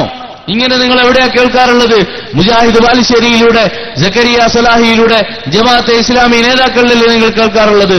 ഇതൊരാൾ പറഞ്ഞാൽ അയാളെ വിളിക്കേണ്ട പേര് ബിദ്അത്തുകാരൻ തന്നെയല്ലേ? ആ നിലയിൽ കാന്തപുരത്തെ നമുക്ക്, അല്ലെങ്കിൽ കാന്തപുരത്തിന്റെ വിഭാഗത്തെ സൗകര്യപൂർവ്വം അങ്ങനെ വിളിക്കാം. ഇത് പഴയത്. ഇനി പുതിയത് പറഞ്ഞുതരാം. എറണാകുളത്ത് വെച്ച് 40 കോടി കേരളത്തിൽ പറഞ്ഞു നടന്ന കാന്തപുരം അവസാനം നിരാശയിലായപ്പോ പ്രവർത്തകരോട് പറഞ്ഞു, നമുക്ക് 40 കോടിയെങ്കിലും കുത്തി രക്ഷപ്പെടാം. അങ്ങനെ 40 കോടി കുത്തി. ഇനി നേർച്ചയാവാൻ വേണ്ടി കുറച്ച് സാധനങ്ങളും കൂടി അവിടെ ബാക്കിയുണ്ടായിട്ടുള്ളൂ. ബാക്കിയൊക്കെ നടന്നിട്ടുണ്ട്. നേർച്ചയ്ക്ക് ആവശ്യമുള്ള സാധാരണ പരിപാടികൾ എന്താണ്? പെട്ടിവരവുണ്ട്. നേരത്തെ ഇവിടെ ഞാൻ നമ്മളെ കാബയുടെ രൂപം ഉണ്ടാക്കി വെച്ചപ്പോൾ ഞാൻ വളരെ ബഹുമാനത്തോടെ സ്നേഹത്തോടെ ഈ സദസ്സ് കാണിക്കുന്ന ആദരവ് ഞാനത് വല്ലാതെ മനസ്സിൽ ഫീൽ ചെയ്തിരുന്നു. പക്ഷെ അപ്പോഴും എന്റെ മനസ്സിൽ വന്ന എന്താ, പെട്ടിവരവ് എന്ന് പറഞ്ഞൊരു പരിപാടി ഉണ്ടായിരുന്നു, സംഭാവന. SSFകാരൻ ഇങ്ങനത്തെ സാധനം ഉണ്ടാക്കിയിട്ട് അതിൻ്റെ ഉള്ളിലും പൈസ ഇടായിരുന്നു. സത്യമാണിത്. നിങ്ങൾ ഫേസ്ബുക്കിലൊക്കെ കണ്ടിട്ടുണ്ടാവും. നമ്മൾ ആദരിക്കുന്ന ബഹുമാനിക്കുന്ന എല്ലാ സാധനത്തിന്റെയും ചിത്രം ഉണ്ടാക്കുക, അതിന്റെ മധ്യത്തിൽ ഒരു ഓൾസ് ഉണ്ടാക്കുക, അതിലേക്ക് പൈസ ഇടുക. ഇത് ഒരു പ്രസ്ഥാനത്തിന്റെ മുഖമുദ്രയായി, പണം മുഖമുദ്രയാക്കുന്നതിന്റെ അടയാളമല്ലേ? ഈ 40 കോടി കെട്ടിയ സമ്മേളനത്തിൽ പെട്ടിവരവുണ്ട്. അതാണല്ലോ ഈ സാധനം. പിന്നെ നമ്മൾ സാധാരണ വിഭവ സമാഹരണം നടത്താറുണ്ട്, ഉറൂസൊക്കെ ഉണ്ടാവുമ്പോൾ ചീരണിയായിട്ട്. അപ്പൊ എന്താ, ഒരു കുമ്പിൾ പഞ്ചസാര, ഒരു കുമ്പിളിൽ ഇങ്ങനെ പഞ്ചസാര, ഓരോ വീട്ടിൽ SSFകാർ വരും. എന്നിട്ട് പഞ്ചസാര ചോദിക്കും. ഞാൻ അന്ന് വീട്ടിലില്ല, ഉണ്ടായിരുന്നെങ്കിൽ, ഞാൻ സത്യം പറയാണ്, വീട്ടിലുണ്ടായിരുന്നെങ്കിൽ ഞാൻ ഉപ്പ് കൊടുക്കുമായിരുന്നു ഇവർക്ക്. കാരണം എന്താണ്, ലോകത്തെ ഏറ്റവും നല്ല കച്ചവടക്കാർ ഇവരെ. ഇസ്ലാമിക പ്രസ്ഥാനം എന്നല്ല പറയാൻ പറ്റുക. ലുലു യൂസുഫ് അലി എങ്ങാനും ഈ സംഘടനയെ വിലക്കെടുക്കുകയാണെങ്കിൽ അദ്ദേഹത്തിന്റെ ഇന്നുള്ള ബിസിനസിന്റെ 10 മടങ്ങ് നല്ല ബിസിനസ് നടക്കുന്ന ഒരു കമ്പനി അദ്ദേഹത്തിന് കിട്ടും. അദ്ദേഹമാണല്ലോ വലിയൊരു ബിസിനസ്സുകാരൻ. പക്ഷെ അദ്ദേഹം പോലും തലക്ക് കൈവെക്കും. പടച്ചോനെ, എന്നെക്കാൾ വലിയ ബിസിനസ് കേന്ദ്രം ഇവിടെ ഉണ്ടായിരുന്നല്ലോ. അത്രത്തോളം വലിയ ബിസിനസ്. ചിന്തിച്ചു നോക്കൂ, ഇത്ര പഞ്ചസാര കയ്യിലെടുത്തിട്ട് ഈ പഞ്ചസാര ഓരോ വീട്ടിലും പോയി. ഈ നാട്ടിൽ 500 വീടുണ്ടെങ്കിൽ 500 വീട്ടിൽ നിന്നും ഒരു കുമ്പിൾ പഞ്ചസാര, ഒരു കുമ്പിൾ ഇത്രേ ഉണ്ടാവുള്ളൂ. പക്ഷെ ഒരു കുമ്പിൾ ഇവർക്ക് ഇത്രയാണ്. 2 കൈയും കാണിച്ചാണ് വാങ്ങിക്കുന്നത്. ഈ 2 കൈയും കാണിച്ച് വാങ്ങിയ പഞ്ചസാര കൊണ്ടുപോയിട്ട് യൂണിറ്റ് കമ്മിറ്റി ഒരു ചാക്കിലാക്കുക. എന്നിട്ട് അത് പുറത്തേക്ക് എത്തിക്കും. അവിടുന്ന് മേലിലേക്ക് പോകും. പഞ്ചസാരക്കുള്ള പ്രത്യേകത എന്താ? ഏത് വീട്ടിൽ നിന്നും ഏത് പഞ്ചസാര കിട്ടിയാലും അത് ഒന്നിച്ച് പാക്ക് ചെയ്ത് ഒന്നിച്ച് വിൽക്കാം. അരി അതിന് പറ്റൂല. ഇത്ര നല്ല ബുദ്ധി നിങ്ങൾക്ക് തോന്നിയിട്ടുണ്ടോ? നിങ്ങൾ എത്ര കാലായി പ്രവർത്തിക്കുന്നത്? കച്ചവട തന്ത്രത്തിലെ പുതിയ പുതിയ തന്ത്രങ്ങൾ പയറ്റാൻ ഇത്ര ബുദ്ധിയുള്ളൊരു മനുഷ്യൻ, ഇത്ര ബുദ്ധിയുള്ളൊരു പ്രസ്ഥാനം ലോകത്ത് വേറെ ഉണ്ടാവില്ല. പടച്ചോനെ, ഞാനിങ്ങനെ ദുആ ചെയ്യാണ്. ആംബയൊക്കെ ഇപ്പൊ നിരോധിച്ചിട്ടുണ്ട്, കുറച്ചൊക്കെ പുറത്ത് പ്രവർത്തിക്കാൻ പറ്റാത്ത അവസ്ഥയുണ്ട്. ഇനി നിങ്ങൾ ആംബന്റെ പ്രൊഡക്റ്റ് നിങ്ങൾ ഏറ്റെടുത്തിട്ട് അത് വിതരണം ചെയ്യാൻ തുടങ്ങിക്കോളൂ. ദീന് രക്ഷപ്പെടും. നിങ്ങൾക്ക് ഇസ്ലാമിക പ്രസ്ഥാനമെന്ന് പറയാൻ ഒരു യോഗ്യതയില്ല. ഇതാണ് അവസ്ഥ. സമ്മേളനത്തിനപ്പോ പെട്ടിവരവ് കഴിഞ്ഞ്, പിന്നെ അതുപോലെ കൊടികുത്ത് നേർച്ച, കൊടികുത്ത് കഴിഞ്ഞു 40 കോടി. പിന്നെ ഈ പറഞ്ഞ പഞ്ചസാര ചീരണിയായിട്ടും വന്നു. പിന്നെ ബാക്കിയുണ്ടായിരുന്നത് ഒരു സമ്മേളനത്തിലൊരു മഴ പെയ്ക്കലൊക്കെ ആയിരുന്നു. ചില വ്യാജശേഖന്മാരെ കേന്ദ്രം അങ്ങനെ തന്നെയാണല്ലോ, ചില മേജിക്കുകൾ കാണിക്കുമല്ലോ, ചില തട്ടിപ്പ്. അങ്ങനെ മഴ പെയ്യാൻ പോവാണ്. അപ്പൊ ശൈഖുനാന്റെ ദുആ, ഇപ്പം മഴ പെയ്യൂ. മൂപ്പരാണ്ട് മഴയും പെയ്ച്ചു. ഞാൻ അത്ഭുതപ്പെട്ടൊരു നിമിഷമുണ്ട്. കോഴിക്കോട് ബാലുശ്ശേരി മഴ ഇട്ടാൻ വേണ്ടി ദുആ ചെയ്തു, നിസ്കരിച്ചു, നേതൃത്വം നൽകി. ഞാൻ നോക്കുമ്പോ അന്ന് മഴ പെയ്യാണ്. അപ്പൊ ഇനി ഇയാൾ അംഗീകരിച്ചാ പിന്നെ അയാളെ പോയി അംഗീകരിക്കേണ്ടി വരൂലേ? ഏപ്പിക്കാർ അംഗീകരിക്കോ? ശൈഖുന ബാലുശ്ശേരി എന്ന് പറയോ? അങ്ങനെ? ഞാനൊക്കെ ചില സമയത്ത് വീട്ടിലൊക്കെ ഇങ്ങനെ കയറുമ്പോ പെട്ടെന്ന് കറണ്ട് ഉണ്ടാവില്ല, പുറത്തേതെങ്കിലും ബൾബ് പെട്ടെന്ന് കത്തുന്ന കാണുമ്പോൾ ഞാൻ പറയാറുണ്ട്, ഇപ്പൊ കറണ്ട് വരും. പെട്ടെന്ന് ബൾബ് കത്തുമ്പോ ഇപ്പം കറണ്ട് വരും. അങ്ങനെ അതൊക്കെ നമ്മൾ കറാമത്താണ്. അതുപോലെ മഴ പെയ്ത് ഇങ്ങനെ തുടങ്ങുന്നുണ്ട് എന്ന് കാണുമ്പോ, സ്റ്റേജിൽ നിന്ന് അതിനുള്ള സിഗ്നൽ കിട്ടുമ്പോ, അല്ലാ നമുക്ക് മഴ വേണം, ഇപ്പോൾ നമുക്ക് ദുആ ചെയ്യണം, ഈ ദുആക്ക് ഫലമായി ഇവിടെ മഴ പെയ്താൽ എന്ന് പറഞ്ഞ് നീട്ടി അങ്ങോട്ട് മൂപ്പര് പറഞ്ഞ് സമുദായത്തിന്റെ വേദനയൊക്കെ മൂപ്പര് കണ്ണീരിൽ ഒളിപ്പിച്ച്. പക്ഷെ ഒരു കാര്യം ഉണ്ടായിട്ടുണ്ട്, ആ മഴ ഒരുപാട് ശുഹദാക്കളെ ഇല്ലാതാക്കാൻ വേണ്ടി ചെയ്ത പണിയായിരുന്നു. അല്ലെങ്കിൽ കുറെ രക്തസാക്ഷികൾ അവിടെ ഉണ്ടാവുമായിരുന്നു ആ മഴ പെയ്തില്ലെങ്കിൽ. ഉണ്ടാവുമായിരുന്നു. കാരണം എന്താ? ഒരു വലിയ സമ്മേളനം നടത്താം. ഈ കൂട്ടരെ കരുതി SKSFകാരൊക്കെ നമ്മൾ 85ാം വാർഷികം നടത്തി കണ്ടിട്ട് ഈ സാധുക്കളും ഒരു സമ്മേളനം നടത്തിയതാണ്. മർക്കസിൽ സമ്മേളനം വിജയിക്കാൻ വലിയ പണിയൊന്നുമില്ല. മർക്കസ് സമ്മേളനത്തിനൊരു പ്രത്യേകതയുണ്ട്. നിങ്ങൾ ഉറുമ്പിനെ കണ്ടിട്ടുണ്ടോ? ഉറുമ്പ് ലൈനായിട്ട് പോകുന്ന കണ്ടിട്ടില്ലേ? ഉറുമ്പ് ഇങ്ങനെ പോയിട്ട് നേരെ അത് അമേരിക്കയിലേക്ക് പോവില്ല, കുറച്ചപ്പുറത്തെത്തി തിരിച്ചു ഇങ്ങോട്ട് വരും, പിന്നെ അങ്ങോട്ട് പോകും. മർക്കസ് സമ്മേളനം കണ്ടവർക്കറിയാം. മർക്കസ് സമ്മേളനത്തിന് സദസ്സെന്ന് ഒരു ടീം താഴേക്ക് ഇറങ്ങും, താഴെ നിന്നും മേലിലേക്ക് വരും, മേലിൽ നിന്ന് താഴേക്ക് പോകും. അങ്ങനെയാണ് ഇങ്ങനെ സമ്മേളനം നടത്തുന്ന ആളുകൾ കരുതിയത് എല്ലാ സ്ഥലത്തും ഇതുപോലെ വിജയിപ്പിക്കാനാണ്. അങ്ങനെയാണ് ഈ സാധുക്കൾ പോയിട്ട് എറണാകുളത്ത് സമ്മേളനം നടത്തുന്നത്. സമ്മേളന നഗരിയിൽ എത്തി നോക്കുമ്പോ ഇവർ പ്രതീക്ഷിച്ച പോലെയല്ല. വിഡ്ഢിത്തം എന്ന് പറഞ്ഞാൽ ഏറ്റവും വലിയ വിഡ്ഢിത്തം. ഞാനിങ്ങനെ ചിരിച്ചുപോയി അതോർത്തിട്ട്. സ്റ്റേജ് വിടാണ്, അതൊരു കപ്പലിന്റെ മോഡലാണെന്ന് പറയുന്ന കേട്ട്. പിന്നെ ഏതായാലും മഴ പെയ്തപ്പോ അത് കപ്പലിനായി. ആ വെള്ളത്തിൽ പിന്നെ കപ്പൽ തന്നെയാണല്ലോ പറ്റുക. കപ്പലിന്റെ ചിത്രമാണ് ഉണ്ടാക്കിയത്. ഞാൻ പോയിട്ടുണ്ട് അവിടെ കാണാൻ വേണ്ടി. പക്ഷെ മഴ പെയ്യുന്നതിന് മുമ്പ് ഞാൻ സലാമത്താക്കി, ഞാൻ മഴ കൊണ്ടിട്ടില്ല. ആ ദിവസം നേരത്തെ പോന്ന് ഓൺലൈനിൽ ഇരുന്ന് കേട്ടു, അല്ലാതെ വേറെ വഴിയൊന്നും അവിടെ ഇല്ല. സുഹൃത്തുക്കൾ അവിടെ ഉണ്ടായിരുന്നു പലരും. അപ്പൊ ഈ വളണ്ടിയേഴ്സിന് വേണ്ടി മുന്നിൽ കസേര ഇട്ട് കൊടുത്തു. വളണ്ടിയേഴ്സിന് വേണ്ടി മുന്നിൽ കസേര. ആ വളണ്ടിയേഴ്സ് അങ്ങോട്ട് ഇരുന്നു. പിന്നെ ഇരിക്കുമ്പോൾ നമുക്കറിയാലോ ഇത്ര ദൂരെ ഇരിക്കുള്ളൂ. പെട്ടെന്ന് അറിയാലോ സദസ്സ്.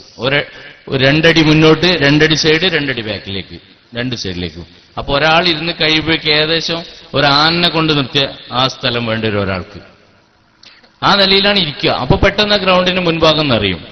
പക്ഷെ സാധുക്കളായ പ്രവർത്തകരും അതിന് മുതിർന്ന ആളുകൾ അടക്കുന്ന ഒരുപാട് ആളുകളുണ്ട്. അത് SSFകാർ മാത്രമല്ല, എല്ലാ വിഭാഗവും വീക്ഷിക്കാൻ വരുമല്ലോ. 40 കൊടിയും പിന്നെ ഓരോരുത്തരും ഒരു കുമ്പിൾ പഞ്ചസാര എടുത്തവൻ പോയി നോക്കൂലേ ഈ പഞ്ചസാര അവിടെ എന്താ ചെയ്യുന്നത്. അങ്ങനെയൊക്കെ ആളുകൾ വന്നിട്ടുണ്ടാവും. അങ്ങനെ വന്ന ആളുകളൊക്കെ ബാക്കിൽ വന്നിട്ട് ഇങ്ങനെ നിൽക്കുക തന്നെ. മുന്നിലിരിക്കുന്ന സദസ്സ് കുറെ ആളുകൾ നിന്നാൽ ഈ സമ്മേളനത്തിന് എന്ത് ശാസ്ത്രീയ സമ്മേളനം എന്ന് പറയും. അങ്ങനെ ഒരു സമ്മേളനം. കുറച്ചപ്പുറത്തേക്ക് നോക്കുമ്പോ അവിടെ കേൾക്കാൻ വേണ്ടി പറ്റുന്നൊരു സാധനമില്ല. അവിടെ കേൾക്കാൻ മൈക്ക് സെറ്റില്ല, ബാക്കിലേക്ക് കേൾക്കാൻ ബോക്സ് ഇല്ലായിരുന്നു, ലൈറ്റ് ഇല്ല, ബോക്സ് ഇല്ല, ഒന്നുമില്ലാത്ത രൂപത്തിൽ വളരെ അപകടകരമായ ഒരു സമ്മേളനം. നിങ്ങളൊക്കെ പ്രതീക്ഷിക്കുന്ന ഉസ്താദ് എത്തിയെന്ന് തോന്നുന്നു. ഏതായാലും ഇപ്പൊ എത്തും. അദ്ദേഹത്തിന് വേണ്ടിയാണ് ഞാൻ ഇന്ന് കിട്ടുന്നത്. അപ്പൊ അങ്ങനെ ആ സമ്മേളന നഗരിയുടെ പിന്നിലും സൈഡിലും എവിടെയും വെള്ളമില്ല, വെളിച്ചമില്ല, ഒന്നൂട്ടാക്കാൻ സൗകര്യമില്ല, ഒന്നുമില്ല. പിന്നെ ഈ സ്റ്റേജിൽ നിന്നാലും ഏത് സ്റ്റേജിൽ നിന്നാലും പറയുന്നത് മോശമാണെന്നറിയാം, എന്നാലും പറയാലോ, യൂസുഫ് അലി സാഹിബിന് വേണ്ടിയാണ് ആ സമ്മേളനം നടത്തിയെന്ന് എനിക്ക് തോന്നിപ്പോയിട്ടുണ്ട്. അദ്ദേഹം സമുദായത്തിന് ചെയ്യുന്ന സേവനം വലുതാണ്, ഞാൻ അതിനൊന്നും ചെറുതായി കാണുന്നില്ല. അദ്ദേഹത്തിന് അതിന്റെ പേരിൽ അള്ളാഹു അതിന്റെ സവാബ് നൽകുമാറാവട്ടെ, ആമീൻ ദുആ ചെയ്യുന്നു. പക്ഷെ നേരെ സക്കള ലുലൂറിന്റെ മുന്നിൽ ഇറക്കി കൊടുത്തു. അപ്പൊ SSFകാരല്ലേ, പഠിച്ചതല്ലേ പാടൂ. SSFകാർ നേരെ സമ്മേളന നഗരിയിൽ വരുന്നതിന് പകരം ലുലു സെന്റർ തുടങ്ങിയിട്ടല്ലേ ഉള്ളൂ. അപ്പൊ അതിനകത്തായിരുന്നു പരിപാടി. അതിനകത്ത് ഇങ്ങനെ നടക്കുക, ഓരോന്ന് കയറി കാണുക, ഓരോ കടകൾ കയറി കാണുക. എന്റെ ഒരു സുഹൃത്ത്, ഞാൻ കേസറ്റ് കച്ചവടക്കാരനാണെന്നാണല്ലോ പറയുന്നത്, അപ്പൊ ഒരു കേസറ്റ് കച്ചവടക്കാരനായ ഒരു സുഹൃത്ത്, ആ സുഹൃത്ത് എന്നോട് പറഞ്ഞത്, ഞാൻ കേസറ്റ് കൂടുതലും വിറ്റത് ലുലു സെന്ററിന്റെ ഉള്ളിൽ നിന്നാണ്. കാരണം ആളുകൾ ഇവിടെയാണ് ഉള്ളത്, ലുലു സെന്റർ കാണാനാണ് വന്നത്. അപ്പൊ അതിനകത്തുനിന്നാണ് മൂപ്പർ ഓരോ സംവാദവും ഓരോ മുഖാമുഖം അല്ലെങ്കിൽ കാന്തപുരത്തിന്റെ പ്രഭാഷണത്തിന്റെയൊക്കെ സീഡികൾ വിറ്റത്. ഈ വിധത്തിൽ കാന്തപുരം എ പി അബൂബക്കർ മുസ്ലിയാർ നേതൃത്വം നൽകുന്ന പ്രസ്ഥാനം ഒരു കച്ചവട സംഘമാണ്. ഇത് ഇപ്പൊ അവസാനം എനിക്ക് തോന്നുന്നത് ഖുറൈശികൾ കുറെ കച്ചവടമൊക്കെ നടത്തിയിരുന്നല്ലോ, അതുപോലത്തെ ഒരു കച്ചവട സംഘമാണെന്ന് വരെ ഞാൻ തെറ്റിദ്ധരിക്കുകയാണ് അല്ലെങ്കിൽ ധരിക്കുകയാണ്. ആ വിധത്തിലേക്ക് അധപ്പതിച്ചു പോയിരിക്കുന്ന ഈ വിഭാഗം. ഇവരുടെ കൂട്ടത്തിൽ ഞാൻ പറഞ്ഞല്ലോ, ഇവർ നവബിദഈകളാണെന്ന് പറഞ്ഞു. ഈ 40 കൊടികുത്തിയ സമ്മേളനത്തിൽ വെച്ച് ഒരു ആദർശ പ്രഭാഷണം നടന്നു. ഈ ആദർശ പ്രഭാഷണം ആദർശ സെഷനായിരുന്നു. ഈ സമ്മേളനത്തിൽ ആകെ ഒരു ആദർശ സെഷനാണത്. പിന്നെ ദിക്ർ ഹൽക്കയില്ല, ഒന്നുമില്ല. ആത്മീയ സദസ്സിന് ഒരു ആത്മായൻ എന്ന് പേരിട്ട ഒരു പരിപാടി നടത്തി. ചന്ദ്രായൻ എന്നെങ്ങാനും പറഞ്ഞൂടെ, അല്ലെങ്കിൽ രസായനം എന്ന് പറഞ്ഞാൽ കുടിക്കാനങ്ങ് പറ്റുമായിരുന്നത്. ആത്മായനം. ഈ ആത്മായനത്തിന് ആത്മീയതയുമായോ ആത്മാവുമായോ ഒരു ബന്ധമില്ലാത്തതായിരുന്നു. എന്നിട്ട് ആദർശ സെഷനിൽ പ്രസംഗിച്ചതാരാ? ജമാഅത്തെ ഇസ്ലാമിയുടെ മാധ്യമത്തിലെ എഡിറ്ററും മാധ്യമത്തിന്റെ സ്ഥിരം സഹയാത്രികനായ കാസിം ഇരിക്കൂറാണ് ആദർശ ക്ലാസ് എടുത്തത്. എങ്ങനെയുണ്ടാവും ആ ക്ലാസ്? എന്നിട്ട് കാസിം ഇരിക്കൂറിന് മുജാഹിദിനോടുള്ള വിരോധം മുഴുവൻ അവിടെ പറഞ്ഞു തീർത്തു. അത് കറക്റ്റാണ്, ജിന്നിനെയൊക്കെ പറഞ്ഞു, നന്നായി പറഞ്ഞു. എന്നിട്ട് അയാൾ ആദർശം പ്രസംഗിക്കുന്ന കൂട്ടത്തിൽ അവസാനം കാസിം ഇരിക്കൂർ പറഞ്ഞു, ഞാൻ കഴിഞ്ഞ ആഴ്ച തൃശ്ശൂരിൽ നിന്ന് വരുമ്പോ വഴി വരുത്തുമാക്കി ഞാനും എന്റെ അങ്ങനെ എന്റെ തുടങ്ങിയ ഖുതുബയിൽ ജിന്നിനെ കുറിച്ച് ഇങ്ങനെ പറയുന്നത് കേട്ടപ്പോ ഞാൻ എന്റെ സുഹൃത്തിനോട് ചോദിച്ചു, ഇത് ഏത് മുജാഹിദ് വിഭാഗത്തിന്റെ പള്ളിയാണ്? അപ്പൊ ജിന്ന് പള്ളിയാണ് പറഞ്ഞു. എവിടെ ഇത് പറയുന്നത്? ആദർശ സെഷൻ പറയും. കഴിഞ്ഞ തിരിച്ച് മലയാളത്തുള്ള മുജാഹിദിന്റെ പള്ളി എന്നാണ് ആദർശ ക്ലാസ് എടുത്ത്. ഇത് CD ഇറങ്ങുന്നത്. ഇപ്പൊ അത് കട്ട് ചെയ്തിട്ടുള്ള CD ഇറങ്ങുന്നത്, പക്ഷെ കട്ട് ചെയ്യാത്ത CD ഉണ്ട്.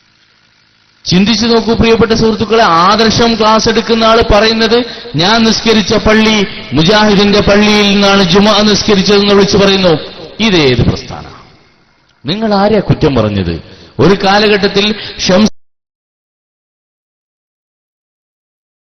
ഉലമ മുസ്ലിം ഐക്യത്തിനു വേണ്ടി സമുദായത്തിന്റെ ജീവൽ പ്രധാനമായ പ്രശ്നങ്ങൾ ശരീഅത്തുമായി ബന്ധപ്പെട്ട് ചർച്ച നടക്കുമ്പോൾ ശംസുൽ ഉലമ ഇറങ്ങിപ്പോയതിനു ശേഷം ഏതോ ഒരാൾ മുജാഹിദ് ആശയം പറഞ്ഞപ്പോ ഇപ്പൊ മനസ്സിലാകുന്നത്, ഈ അടുത്ത് ഉസ്താദുമാരോട് പലരും പറഞ്ഞു അദ്ദേഹമാണ് അധ്യക്ഷൻ. പിന്നെന്തിനാ ശംസുൽ ഉലമ ഇടപെടേണ്ട ആവശ്യം? അതുപോലെ ശംസുൽ ഉലമ ഉണ്ടായിട്ടില്ല. ചിന്തിച്ചു നോക്കൂ കാന്തപുരത്തിന്റെ കാപട്യം. ഞാനിപ്പോ ഇവിടുന്ന് പറയാണ്, എന്തെങ്കിലും ദീനിന് യോജിക്കാത്തൊരു വർത്താനം ഇവിടുന്ന് പറഞ്ഞു, നാളെ AP എന്താ ചെയ്യാ? ആലിക്കുട്ടിസ്ഥാന്റെ പേരിൽ നടപടിയെടുക്കുക. ആലിക്കുട്ടിന്റെ പേര് അറിഞ്ഞോ? ആലിക്കുട്ടി ഉസ്താദ് എത്ര മുമ്പ് ഇവിടുന്ന് പോയി. അതിനുശേഷം ഇവിടെ ഉണ്ടായ ഒരു പ്രഭാഷണത്തിലെ നമുക്ക് യോജിക്കാൻ പറ്റാത്തൊരു വാചകത്തിന്റെ പേരിൽ ആലിക്കുട്ടി ഉസ്താദിനെ പ്രതി ചേർക്കും പോലെ ശംസുൽ ഉലമയെ പ്രതി ചേർത്തിട്ട് അന്ന് കളവ് പറഞ്ഞവരാണ് ഇപ്പോഴും പറയുന്നു ശംസുൽ ഉലമ മഹാനാണെന്ന്. അവിടെ എന്റെ ചോദ്യം വീണ്ടും വരുന്നത്, ഈ മഹാൻ പറഞ്ഞത് നിങ്ങൾ മോശമാണെന്നാണ്. SSFകാരാ പിന്നെയും ചിന്തിച്ചോളൂ. ഇങ്ങനെ പറഞ്ഞ് കണ്ണിയത്ത് ഉസ്താദിന്റെ പ്രാർത്ഥനയുടെ ഫലം ജീവിതത്തിൽ ഇത്രയേറെ അനുഭവിക്കേണ്ടി വന്നൊരു പ്രസ്ഥാനം മുഖം കെടുത്താനുള്ള അതെത്ര വലിയ പ്രാർത്ഥനയായിരുന്നു. മുഖം കെടുത്താൻ പ്രാർത്ഥിച്ചപ്പോ ഓരോ ദിവസവും മുഖം ഇങ്ങനെ കെട്ട് വരികയാണ്. മുഖം കെടുക എന്ന് പറഞ്ഞാൽ എന്താ? മുഖത്ത് അടി കിട്ടണമെന്നൊന്നുമില്ല, അതും കിട്ടിയിട്ടുണ്ടാവാം എന്നല്ല വേണം, കിട്ടിയിട്ടുണ്ട് എന്നും പറയാം. ഇല്ലാന്ന് ഗൾഫിൽ നിന്ന് അടിച്ചിട്ട് കാര്യമില്ല സുഹൃത്തെ. ഗൾഫിലിരിക്കുന്ന ഏതെങ്കിലും കാന്തപുരത്തെ ദൂരെ നിന്ന് മാറി നിന്ന് CD-യിൽ കണ്ട് പരിചയമുള്ള പാവപ്പെട്ട പ്രവർത്തകരോട് പറയാനുള്ളത്, 26 കൊല്ലം നേരിട്ട് ഞാൻ ആ മനുഷ്യനെ ഫേസ് ടു ഫേസ് കണ്ടിട്ടുണ്ട്, അല്ലെങ്കിൽ തൊട്ട് നോക്കിയിട്ടുണ്ട് എന്നർത്ഥം. പണ്ട് ബാമിയാനിലെ ബുദ്ധപ്രതിഭ പോയിട്ട് കുറെ ആൾ തൊട്ടു നോക്കി എന്ന് പറഞ്ഞു.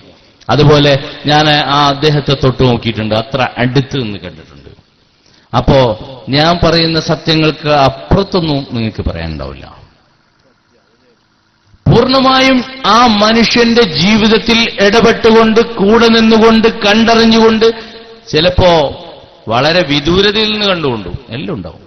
അല്ലെങ്കിൽ മനുഷ്യ കണ്ണുകൾക്ക് പകരം ക്യാമറ കണ്ണുകളിലൂടെയും ചിലപ്പോൾ കണ്ടിട്ടുണ്ടാവും. അങ്ങനെയൊക്കെയുള്ള ഈ ഒരു മനുഷ്യനെ നിങ്ങൾ നേതാവാക്കി കൊണ്ടു നടക്കുന്നതിന് മുമ്പ് നിങ്ങൾ ആലോചിക്കേണ്ടുന്ന ഒരു വിഷയമുണ്ട്. ഹബീബ് സല്ലല്ലാഹു അലൈഹി വസല്ലം തങ്ങളുടെ പേരിൽ ഈ അടുത്ത കാലത്തിൽ ഇതുപോലൊരു കച്ചവടം നടത്തി.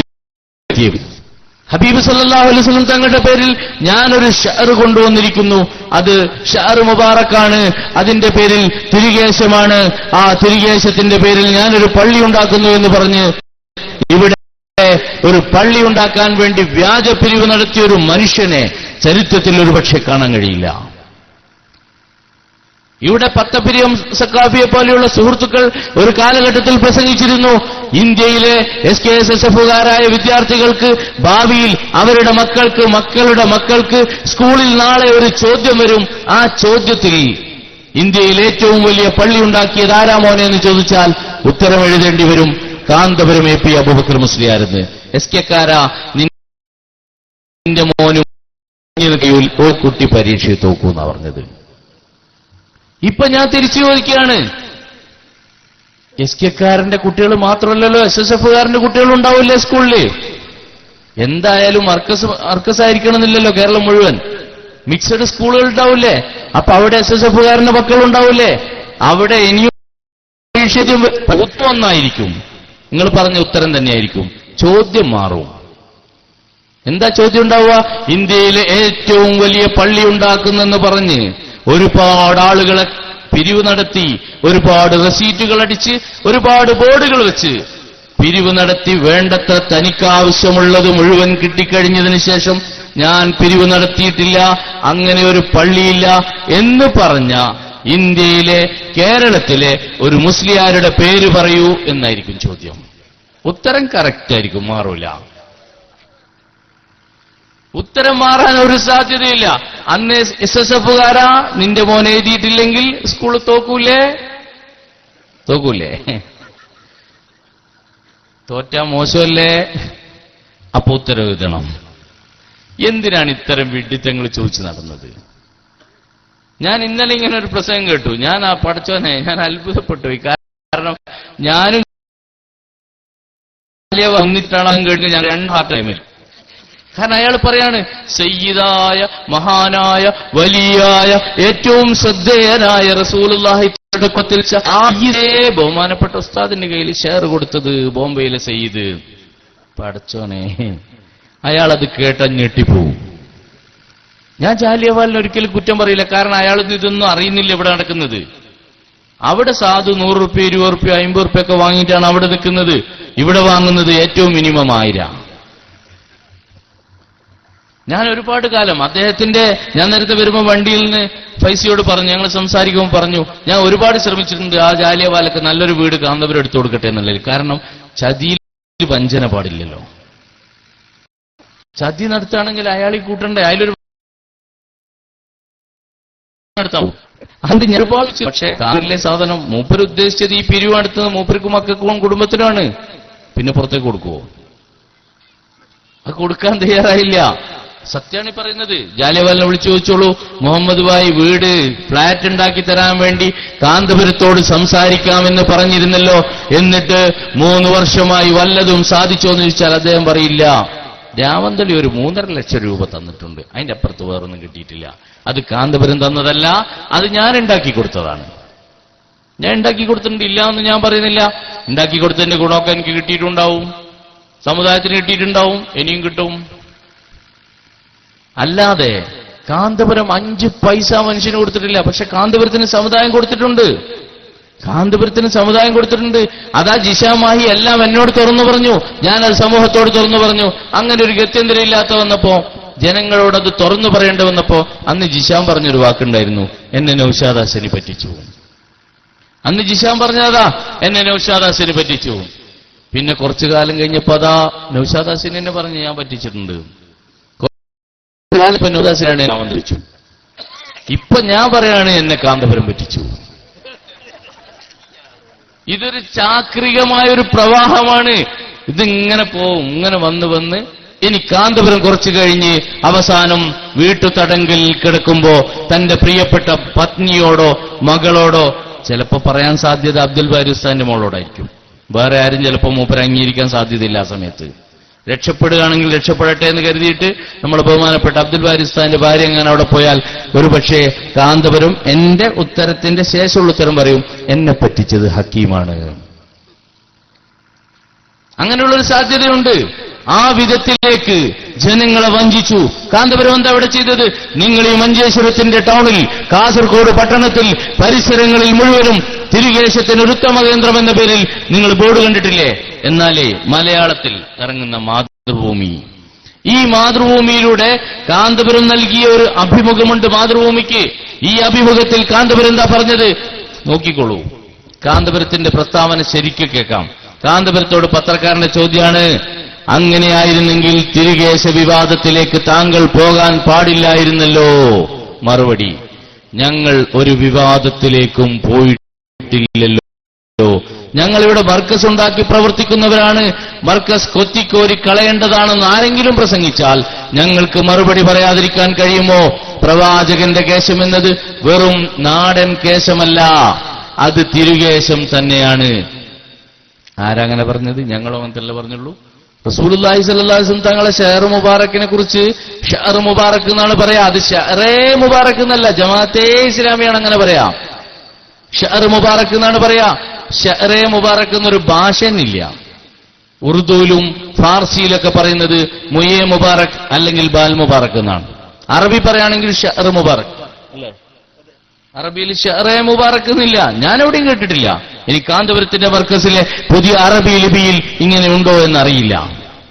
പുതിയ വിദ്യാഭ്യാസ ബോർഡാണല്ലോ. അങ്ങനെ കാന്തപുരം ഞങ്ങൾ കൊണ്ട് സൂക്ഷിച്ചു എന്നല്ലാതെ ഞങ്ങൾ ആരെയും ഒന്നിനും നിർബന്ധിച്ചിട്ടില്ല. നോട്ടീസ് അടിക്കുകയോ പ്രചരണം നടത്തുകയോ ചെയ്തിട്ടില്ല. എങ്ങനെ? നോട്ടീസ് അടിക്കുകയോ പ്രചരണം നടത്തുകയോ ചെയ്തിട്ടില്ല. സിറാജ് ഫുൾ പേജ് പരസ്യം ഉണ്ടായിട്ടുണ്ട്, നോട്ടീസും ഉണ്ടായിട്ടുണ്ട്, ഫ്ലെക്സ് ബോർഡും ഉണ്ടായിട്ടുണ്ട്. ഇവിടെ അവസാനം പിരിവ് നടത്തിയിട്ടുണ്ട്. എന്നിട്ട് അടുത്ത ചോദ്യം, താങ്കളുടെ ഒരു മാർക്കറ്റിംഗ് തന്ത്രമായിട്ടാണ് പലരും അതിനെ കാണുന്നത്. തിരുകേശം സൂക്ഷിക്കുന്ന ഒരു പള്ളി ഉണ്ടാക്കുക, അതിനെ ഒരു കേന്ദ്രമാക്കി മാറ്റിയെടുക്കുക. ഇങ്ങനെ ഈ വാചകങ്ങളെ, എന്റെ കയ്യിലുള്ള തെളിവുകളെ നിങ്ങളിപ്പോൾ കേൾക്കണം, മനസ്സിലാക്കണം. എങ്കിലും സംശയമുള്ളവരുണ്ടെങ്കിൽ നിങ്ങളുടെ നെഞ്ചുറപ്പ്, അങ്ങനെയല്ലേ നിങ്ങൾ പറയാ, നെഞ്ചുറപ്പുണ്ടോ സത്യത്തിന്റെ പക്ഷത്ത് നിൽക്കാൻ? അങ്ങനെയല്ലേ നിങ്ങളെ പോസ്റ്റർ SSFകാരെ? ഇപ്പൊ നിങ്ങൾക്ക് നെഞ്ചിടിപ്പ ഹോസ്പിറ്റലിലേക്ക് കൊണ്ടുപോകാൻ. ഒരുപാട് ഹോസ്പിറ്റലുള്ള സ്ഥലം മംഗലാപുരം. കേരളത്തിലെ ആളുകളൊക്കെ ഇങ്ങോട്ടാ പോരാ. മണിപ്പാലുണ്ട് തൊട്ടടുത്ത്. അങ്ങോട്ട് പോകുന്നതിന് മുമ്പ് ആലോചിക്കൂ. നെഞ്ചുറപ്പുണ്ടെങ്കിൽ ഞാൻ ഈ പറയുന്ന വാചകെടുത്ത് നിങ്ങളിത് വായിച്ചു നോക്കി ഇതില്ല എന്ന് പറഞ്ഞാൽ നിങ്ങൾ പറയുന്ന പണി ഞാൻ എടുക്കും. വേണം നടന്ന് കേരള യാത്ര നടത്തി തരാം, കാന്തപുരത്തിന് അനുകൂലമായി പറഞ്ഞിട്ട്. വണ്ടി കയറണ്ട, പരിവാരങ്ങൾ വേണ്ട. ഇത് ഞാൻ പറയുന്നതില്ല എന്ന് തെളിയിക്കാൻ ബൈലക്സിലൂടെ കേൾക്കുന്ന, ഈ ലോകത്തിന്റെ വിവിധ ദിക്കുകളിൽ നിന്ന് കേൾക്കുന്ന, ഈ കാസർഗോഡെയും മംഗലാപുരത്തെയും പരിസരത്തുമുള്ള ഏതെങ്കിലും SSFകാരനുണ്ടെങ്കിൽ ഈ പറഞ്ഞതിന് മറുപടി പറയണം. അല്ലാതെ ഇത് പറയുമ്പോൾ വന്നിട്ട് കാന്തപുരം ഉസ്താദിന് വലിയൊരു കാറുണ്ട്, GMC ആണെന്ന് പറഞ്ഞാൽ ചിലപ്പോൾ ബുദ്ധിയുള്ളവർ പറയും അതിൽ ആട്ടിനെ കൊണ്ടുപോകാറുണ്ട് ഗൾഫിൽ നിന്ന്. അത് കേൾക്കേണ്ടി വരും, മറുപടി പറയേണ്ടത്. ഇതൊക്കെ നിങ്ങളുടെ കാന്തപുരം വിഭാഗത്തു നിന്ന് വന്ന സമയത്തുള്ള എന്റെ പാഠങ്ങളെ, അനുഭവങ്ങളെ വിശദീകരിക്കുമ്പോ ഇപ്പൊ ചെയ്യുന്നൊരു പണി, ഞാൻ അതിൽ ഒത്തിച്ച കാലത്ത് SKSSFനെതിരെ പറഞ്ഞതൊക്കെ പറഞ്ഞിട്ട് ഇയാൾ ഇങ്ങനെ പറഞ്ഞ ആളാണ്, ആ ക്ലിപ്പ് കൊണ്ടിടാണ്. ദർശന ചാനല്, മറ്റു ചാനല്, അത് ഇതൊക്കെ കൊണ്ടുവന്നിട്ടാണ്. നാണുണ്ട് നിങ്ങൾക്ക്? കുറച്ചു കഴിഞ്ഞാൽ സമീപേശം എന്ന് പറഞ്ഞ പാഠ്യപദ്ധതിയിൽ വരൂലേ ഉമർ റളിയല്ലാഹുവിനെ കുറിച്ച്? ഉമർ റളിയല്ലാഹു മക്കളെ കൊന്നിട്ടുണ്ട് നിങ്ങൾ എഴുതൂലേ? അതുകൊണ്ട് ഞങ്ങൾ അംഗീകരിക്കില്ല. എന്താ മനുഷ്യന്മാരെ, തൗബയെ കുറിച്ച് പോലും അറിയാത്ത, ബാലപാഠം അറിയാത്ത നിങ്ങൾക്ക് നല്ലത് കച്ചവടം തന്നെയാണ്. കച്ചവടക്കാർക്ക് തൗബയെക്കുറിച്ച് ബോധം ഉണ്ടാവില്ല, ശരി തന്നെയാണ്. ഇത് ഇത്തരം കച്ചവടക്കാർ, നല്ല കച്ചവടക്കാരല്ല കേട്ടോ പറഞ്ഞത്. ചെറു കച്ചവടക്കാർക്ക് ആ ബോധം ഉണ്ടാവില്ല. ആ ബോധം നിങ്ങൾക്കില്ലാത്തത് കൊണ്ട് തന്നെയാണ് നിങ്ങളിങ്ങനെ പറഞ്ഞുകൊണ്ടിരിക്കുന്നത്. നാളെ നിങ്ങൾ എന്തൊക്കെ എഴുതും? ഏതൊക്കെ മഹാന്മാരുടെ പഴയകാല ജീവിതം? അങ്ങനെയാണെങ്കിൽ ഇന്ന മഹാന്മാരൊന്നും വേണ്ട, നിങ്ങൾ കൂട്ടത്തിൽ തന്നെയില്ലേ കുറെ മഹാന്മാര്, അവരുടെ പുതിയ ജീവിതം തന്നെ എഴുതിയാൽ എത്രത്തോളം ഉണ്ടാവും? എന്നിട്ടാണ് പഴയ കാലത്ത് SKSFനെതിരെ പറഞ്ഞ സമയത്ത് അത് ഞാനും അതന്നെയല്ലേ പറയുന്നത്, പിന്നെ നിങ്ങൾ പറയേണ്ട ആവശ്യമുണ്ടോ? അത് നമ്മൾ രണ്ടും ഒന്ന് പറയാം. നിങ്ങൾ ഇനി മറുപടിയല്ലേ പറയേണ്ടത്? പണ്ട് പേരോട് പറയാറുണ്ട്. ഞാൻ ചോദിച്ച ഈ ചോദ്യത്തിന് മറുപടി പറയാതെ പോകുന്നവരോട് പേരോടിന് ഞാൻ ഡെഡിക്കേറ്റ് ചെയ്യാണ് തിരിച്ച്. പേരോടിനോട് സാധാരണ എന്തെങ്കിലും പറയുമ്പോൾ മൂപ്പര ശൈലിയെക്കുറിച്ച് മൂപ്പര് പറയാറുണ്ട്. പണ്ടൊരാൾ കള്ളുകൂടിയൻ കടലിൽ നിന്ന് വരികയാണത്ര. അയാൾ ഇങ്ങനെ കടലൊക്കെയാണ് ഭാഗത്ത്. ഇത് കണ്ട് മറ്റൊരു കള്ളുകൂടിയൻ നിൽക്കുക ദൂരെ നിന്ന്. അയാൾ അങ്ങോട്ട് കൈമുട്ടി ഇങ്ങനെ രണ്ട് ഭാവവും. അയാളുടെ കൈ മുട്ടുന്നില്ലായിരുന്നു പരസ്പരം. അതുപോലെ നമ്മൾ എന്തോ പറയുന്നു, നിങ്ങളുടെ നേതാക്കൾ പറഞ്ഞ പലതും കണ്ടിട്ട് നമ്മൾ ഈ വിഷയം വിശദീകരിക്കുമ്പോൾ ഇതിന് മറുപടി പറയാൻ കഴിയാതെ എന്തിനാ നിങ്ങൾക്ക് ഒട്ടാത്ത രൂപത്തിൽ ഈ മറുപടി പറയുന്നത്? ഈ പറയുന്നതിന് മറുപടി പറയാൻ നിങ്ങൾക്ക് കഴിയണം. ഇവിടെ അല്ലെങ്കിൽ ഞാൻ നിങ്ങളുടെ പ്രസ്ഥാനത്തിനെതിരെ ഉന്നയിക്കുന്ന ആരോപണങ്ങൾക്ക് മറുപടി പറയാൻ നിങ്ങൾക്ക് സാധിക്കണം. പഴയ എന്തെങ്കിലും എടുത്തുകൊണ്ടുവരാൻ.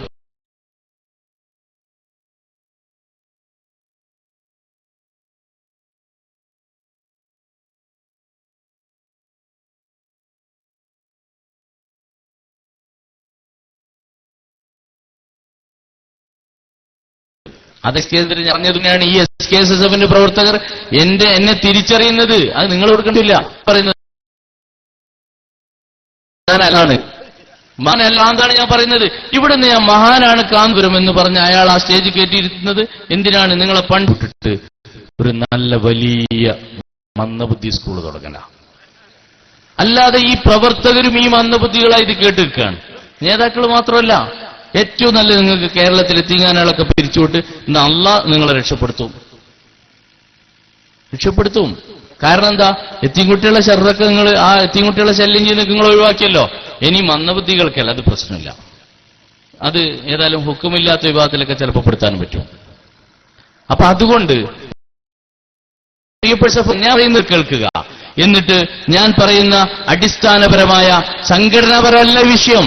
ഇത് സമുദായവുമായി ബന്ധപ്പെട്ട ഹബീബ് സല്ലല്ലാഹു അലൈഹി വസല്ലം തങ്ങളുമായി ബന്ധപ്പെട്ട വിശ്വാസവുമായി ബന്ധപ്പെട്ട കാര്യം ഞാൻ ഈ പറയുന്നത്. ഇത് SKSFന്റെ അജണ്ടയെക്കുറിച്ചല്ല, SSFന്റെ അജണ്ടയെക്കുറിച്ചുമല്ല. പക്ഷേ SSF ചെയ്തുകൊണ്ടിരിക്കുന്ന അല്ലെങ്കിൽ കാന്തപുരം ചെയ്തുകൊണ്ടിരിക്കുന്ന അജണ്ടകളെ ഞാൻ പൊളിച്ചെഴുതുകയാണ് ഇവിടെ. കേട്ടോളൂ കാന്തപുരത്തിന്റെ മറുപടി. എന്താ ചോദ്യം? ഇത് മാർക്കറ്റിംഗ് തന്ത്രം. അപ്പൊ മറുപടി, അങ്ങനെയൊന്നും ഞങ്ങൾ പ്രവർത്തിക്കുകയോ പറയുകയോ പ്രവർത്തിക്കുകയോ ചെയ്തിട്ടില്ല. തിരികേശത്തിന്റെ പേരിൽ ഞങ്ങൾ ഒരു പിരിവും നടത്തിയിട്ടില്ല. SSFകാരനെ കടന്നു വരാം. എന്റെ വലതു കൈയിലുള്ളത് കാന്തപുരം പിരിവ് നടത്തിയ റെസീറ്റാണ്. എന്റെ വലതു കൈയിലുള്ളത് കാന്തപുരം പിരിവ് നടത്തിയ റെസീറ്റാണ്. ഇടതു കൈയിലുള്ളത് കാന്തപുരം പറഞ്ഞുകൊണ്ടിരിക്കുന്ന അഭിമുഖവുമാണ്. ഈ കാന്തപുരത്തിൽ ഏത് കാന്തപുരത്തെ ഞാൻ സ്വീകരിക്കണം?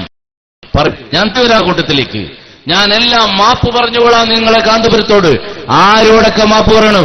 ഇനി കാന്തപുരത്തിന്റെ കുടുംബത്തിൽ പോയി എല്ലാവരോടും മാപ്പ് പറയണമെങ്കിലും പറയാം. പക്ഷേ എനിക്കൊരു ഉത്തരം എവിടെ ലഭിക്കണം? കാന്തപുരം പറയുന്നു ഞങ്ങൾ പിരിവ് നടത്തിയിട്ടില്ല എന്ന്. എന്റെ ഈ കയ്യിലുള്ളത് കാന്തപുരത്തിന്റെ മർക്കസിൽ നിന്ന് ഒരു റെസീറ്റ് ബുക്ക് മുഴുവൻ കിട്ടിയതിൽ നിന്ന് ഒരു കൂപ്പൺ മാത്രം മുറിച്ചെടുത്ത് ഞാനിപ്പോൾ ഇവിടെ കൊണ്ടുവന്നതാണ്.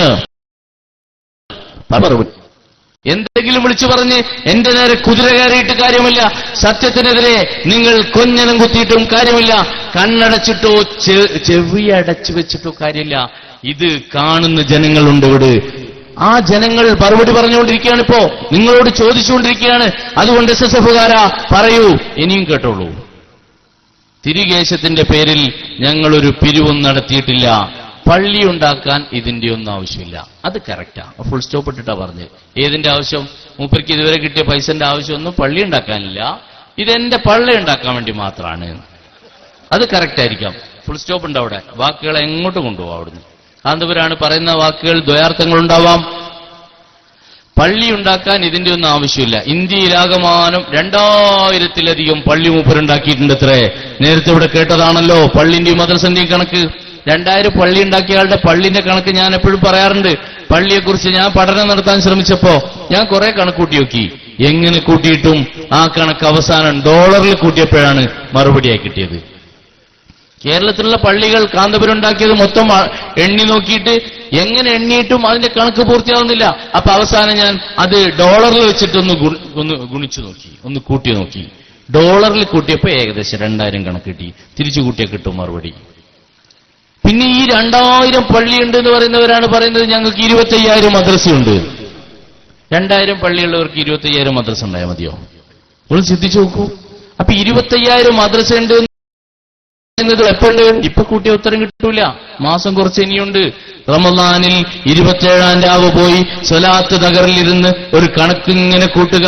പടച്ചോനെ, ഞങ്ങളുടെ നേതാക്കൾക്ക് ഒരു മദ്രസയുടെ കണക്കുണ്ടല്ലോ, അത് 25,000 എന്നാണ് ഞങ്ങൾ പറയാറുള്ളത്.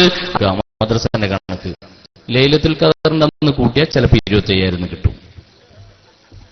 അല്ലാതെ വേറൊരു വഴി 25,000 തികയ്ക്കാനില്ല. കാരണം ഇന്ന് രാവിലെ SVSന്റെ പരിപാടിയിൽ കണ്ണൂരിൽ വെച്ച് ഞാൻ പറഞ്ഞു, എന്നെ ജില്ലക്കാരെ മുന്നിൽ നിർത്തിക്കൊണ്ട് ഈ ജില്ലയിൽ കാന്തപുരം വിഭാഗത്തിന് കണ്ണൂർ ജില്ലയിൽ 55 മദ്രസ മാത്രമേ ആ ജില്ലയിലുള്ളൂ.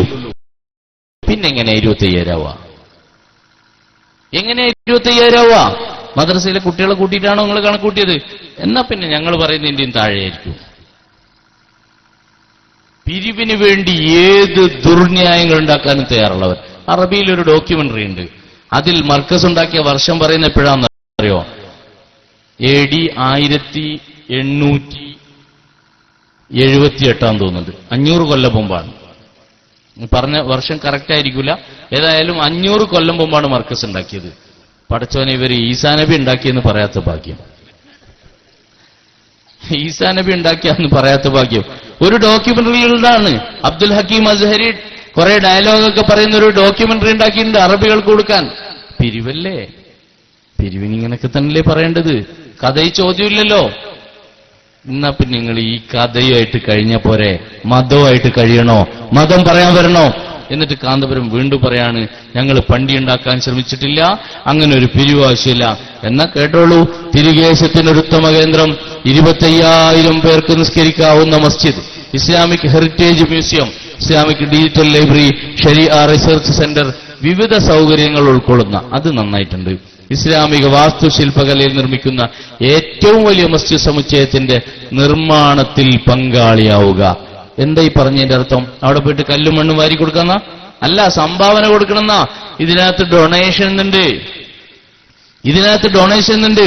ഇങ്ങനെ സംഭാവന പിരിച്ച കാന്തപുരം പറയുന്നു, ഞാനൊരു പിരിവും എടുത്തിട്ടില്ലെന്നും ഇതിലൂടെ സത്യം അറിയാനാകുന്നു. നിങ്ങളുടെ അടുത്തേക്ക് അമേരിക്കയിൽ നിന്ന് ലണ്ടൻ ആരം വന്ന് പറയോ, അല്ലെങ്കിൽ ന്യൂട്ടന്റെയും ഐൻസ്റ്റീന്റെ ബുദ്ധിയൊന്നും വേണ്ട ചിന്തിക്കാൻ. ഈ 2 സാധനം, ഈ 2 പേപ്പറുകൾ മതി. ഇതിനപ്പുറത്ത് ഒരു സാധനവും ഒരു ഈമാനുള്ള മനുഷ്യന് വേണ്ട. എന്തിനാ? ഇപ്പൊ പിന്നെ ചിലർ പറയുന്നുണ്ട്, ഉസ്താദ് അത് പറഞ്ഞത് ചില ഹിക്മത്ത് കൊണ്ടാണ്. അതന്നെ ഞങ്ങളും പറഞ്ഞിട്ടുള്ളൂ. ഉസ്താദിന് ജീവിക്കാനുള്ള ഹിക്മത്താണ് ദീന്. അതന്നെ നമ്മളും പറയുന്നത്. ഉസ്താദ് എന്ന് പറഞ്ഞാൽ നിങ്ങളെ നേതാവ്. ഈ നേതാവിന് ജീവിക്കാനുള്ള ഒരു തന്ത്രം മാത്രമാണ് മതം എന്ന് തിരിച്ചറിയേണ്ടിയിരിക്കുന്നു. എന്നിട്ട് വീണ്ടും കാന്തപുരത്തോട് ചോദ്യം, തിരുകേശപ്പള്ളി എന്നൊരാശയം ഇല്ലെന്നാണോ എന്നാണ് ചോദ്യം. അപ്പൊ മറുപടി, അങ്ങനെ ഒരു പള്ളിയില്ല, പള്ളികൾ പലതുമുണ്ടാവും. അങ്ങനെ ഒരു പള്ളിയില്ല. SSFകാരാ, ഒന്ന് അടുത്ത് പോസ്റ്റ് ഉണ്ടെങ്കിൽ പിടിച്ചു നിന്നിട്ട് കേട്ടോളൂ. ഇല്ലെങ്കിൽ കുഴഞ്ഞു വീണ് മരിച്ചാൽ SKSFകാരൻ കൊന്നെന്ന് പറയണ്ട. നിങ്ങൾ അങ്ങനെയാണല്ലോ പറയാ. അപ്പൊ ശരിക്കും അമർത്തി പിടിച്ചു നിന്നോളൂ അവിടെ. എന്നിട്ട് ഒന്നുകൂടി കേട്ടോളൂ, അങ്ങനെ ഒരു പള്ളിയില്ല, പള്ളികൾ പലതുമുണ്ടാവും, അതിലേതെങ്കിലും ഒന്നിൽ തിരുകേശം സൂക്ഷിച്ചു എന്ന് വരാം. നിങ്ങൾ മംഗലാപുരം റെയിൽവേ സ്റ്റേഷനിൽ പോയില്ലേ? അല്ലെങ്കിൽ മഞ്ചേശ്വരത്ത്, കാസർഗോഡ്, എന്താ അവിടുന്ന് പറയാറുള്ളത്? നിങ്ങൾ തിരുവനന്തപുരം എക്സ്പ്രസ് എത്തിച്ചേരുമെന്ന് പ്രതീക്ഷിക്കുന്നു. ഇതിനേക്കാളും ക്ലാരിറ്റി ഉണ്ട് അതിൽ. എത്തിച്ചേരുമെന്ന് പ്രതീക്ഷിക്കുന്നു എന്ന് പറഞ്ഞാൽ മൂപ്പൻ എന്താ പറഞ്ഞത്? ഒന്നിൽ തിരുകേശം സൂക്ഷിച്ചു എന്ന് വരാം.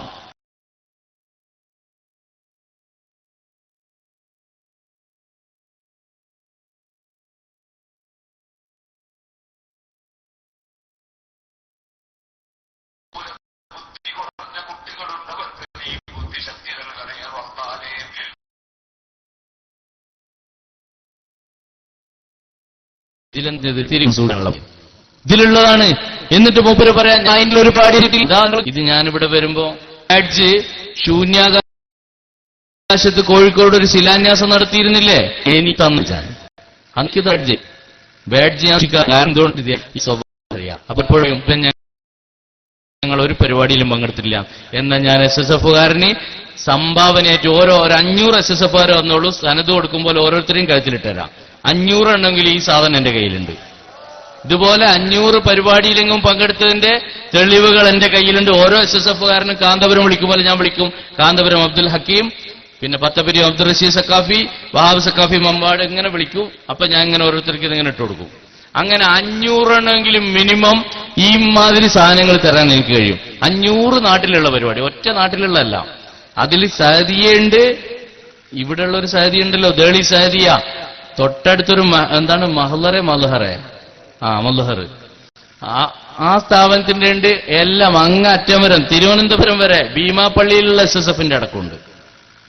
കേരള യാത്രയാവാൻ വേറെ എവിടെയും പോകണ്ടല്ലോ. നിങ്ങൾ മംഗലാപുരം ഉണ്ട്, ഈ ഭാഗത്ത് പല സ്ഥലത്തും ഉണ്ട്. ഇങ്ങനെ 500ഓളം എണ്ണം എണ്ണീട്ട് 500ന് മേലുണ്ടെന്ന് എനിക്ക് ബോധ്യപ്പെട്ടുകൊണ്ട് 500 എന്ന് പറഞ്ഞത്. 500 പേർക്ക് സനത് ഒന്നിച്ചു തരാൻ കാന്തപുരത്തിന് പോലും കഴിയൂല. അപ്പൊ ഇങ്ങനെ ഈ സാധനം നിങ്ങൾ എന്തിനടിച്ചിറക്കിയതാ? ഒരു പരിപാടി നടത്തിയില്ല എന്ന് പറഞ്ഞ കാന്തപുരത്തിന്റെ അനുയായികൾ ഇക്ബാൽ ജാലിയവാലയുടെ പുത്രൻ ഇമ്രാൻഖാനെ സ്വീകരിക്കാൻ കോഴിക്കോട് എയർപോർട്ടിലേക്ക് പറഞ്ഞയച്ചതും അദ്ദേഹത്തിന് താമസമൊരുക്കി മർക്കസിനടുത്ത് സ്റ്റാർ ഹോട്ടലിൽ താമസമൊരുക്കിയതും അദ്ദേഹത്തെ 2ാം ദിവസം തിരിച്ചു കൊണ്ടുപോയി എയർപോർട്ടിലേക്ക് വിട്ടതും ഞാനാണ്. അന്ന് നിങ്ങൾ എനിക്ക് ആ പരിപാടിയിൽ തന്ന ബാഡ്ജാണിത്. നിങ്ങൾ ആരുമല്ല നിങ്ങൾക്ക് പറയാനില്ലല്ലോ. ഞാൻ വെല്ലുവിളിക്കാണ്. എന്റെ പിന്നാലിപ്പോ ഒരാളുണ്ട്, ഒരു സിദ്ദീഖ് സക്കാഫി. അയാളെ പേര് പറയുമ്പോൾ എനിക്ക് ചിരിയ വരാറുള്ളത്. കാരണം ഞാൻ ക്ലിപ്പ് കൊടുത്തിട്ട് വളർന്ന ഒരു സാധു മനുഷ്യൻ, പാവം പൊട്ടൻ. ആ മനുഷ്യൻ ഇപ്പൊ എന്റെ പിന്നാലെ നടന്നിട്ട് പറയാം ഞാൻ ആരുമല്ല എന്ന്. ഞാൻ ചോദിക്കട്ടെ, സംശയത്തിന് ചോദിക്കുകയാണ്, ഇതുപോലത്തെ ഒരു ബാഡ്ജ് നിങ്ങൾക്ക് കൊണ്ടുതരാമെങ്കിയോ? നിങ്ങൾക്ക് തന്നതായിട്ട് ആ പറയുന്ന ആൾ എന്നോട് ചോദിക്കുകയാണ്, നീ ആരാ സംഘടനയുടെ? ഇത്രയും കാലം നീ ആരായിരുന്നില്ല? ഞാൻ വെല്ലുവിളിക്കണം ആ മനുഷ്യനോട്. യൂട്യൂബ് പോവാ, സിദ്ദീഖ് സക്കാഫി അരിയൂര് നടിക്കുക. ഒരു 2ഓ 3ഓ ഏതോ ഒരു കരയുന്ന പ്രസംഗങ്ങൾ വരും. അതേപോലെ എന്റെ പേരും അടിക്കുക. ഇത് അഭിമാനിക്കാനല്ല, നിങ്ങൾ അപമാനിക്കാൻ വേണ്ടിയാണ് ഞാൻ പറയുന്നത്. എന്റെ പേരും അടിക്കുക. 500 വീഡിയോ അല്ലെങ്കിൽ 600 എണ്ണെങ്കിലും അവിടെ വരും യൂട്യൂബിൽ. സംശയമുള്ളവർ ഇപ്പൊ അടിച്ചു നോക്കിക്കോളൂ. ഓൺലൈനിൽ ഇരിക്കുന്നുണ്ടാവുമല്ലോ ഒരുപാട് ആളുകൾ. അത്രത്തോളം വീഡിയോ നിങ്ങളുടെ പക്ഷത്ത് നിന്ന് ഞാൻ പറഞ്ഞതുണ്ടാവും. തന്റെ ഇടമുണ്ടെങ്കിൽ ആക്കൊന്ന് ഡിലീറ്റ് ചെയ്യും. എന്നാ പിന്നെ ഒരു ശൂന്യങ്ങളിൽ ഉണ്ടാവില്ല. അങ്ങനെ തന്നെ വെല്ലുവിളിയാത്. ആ 500 എണ്ണം ഡിലീറ്റ് ചെയ്താൽ ഈ അടുത്ത് നടന്ന എന്റെ വീഡിയോസ് ഡിലീറ്റ് ചെയ്യുകയാണെങ്കിൽ നിങ്ങൾ നടത്തിയ മുജാഹിദിനെതിരെയുള്ള 10 സംവാദങ്ങൾ ഡിലീറ്റഡ്. 10 സംവാദം ഡിലീറ്റ്. പിന്നെ SKSS വിഭാഗത്തോട് ഈ ഷാർ മുബാറക്കാണോ അല്ല വ്യാജ കേശമാണോ എന്ന് പറഞ്ഞ് നടത്തിയ 2 സംവാദങ്ങൾ നടന്നു. ഈ 2 സംവാദങ്ങളുടെ വീഡിയോ ഔട്ട്. പിന്നെ അവസാനം നോക്കിയാൽ അവിടെ ഒന്നും ഉണ്ടാവില്ല.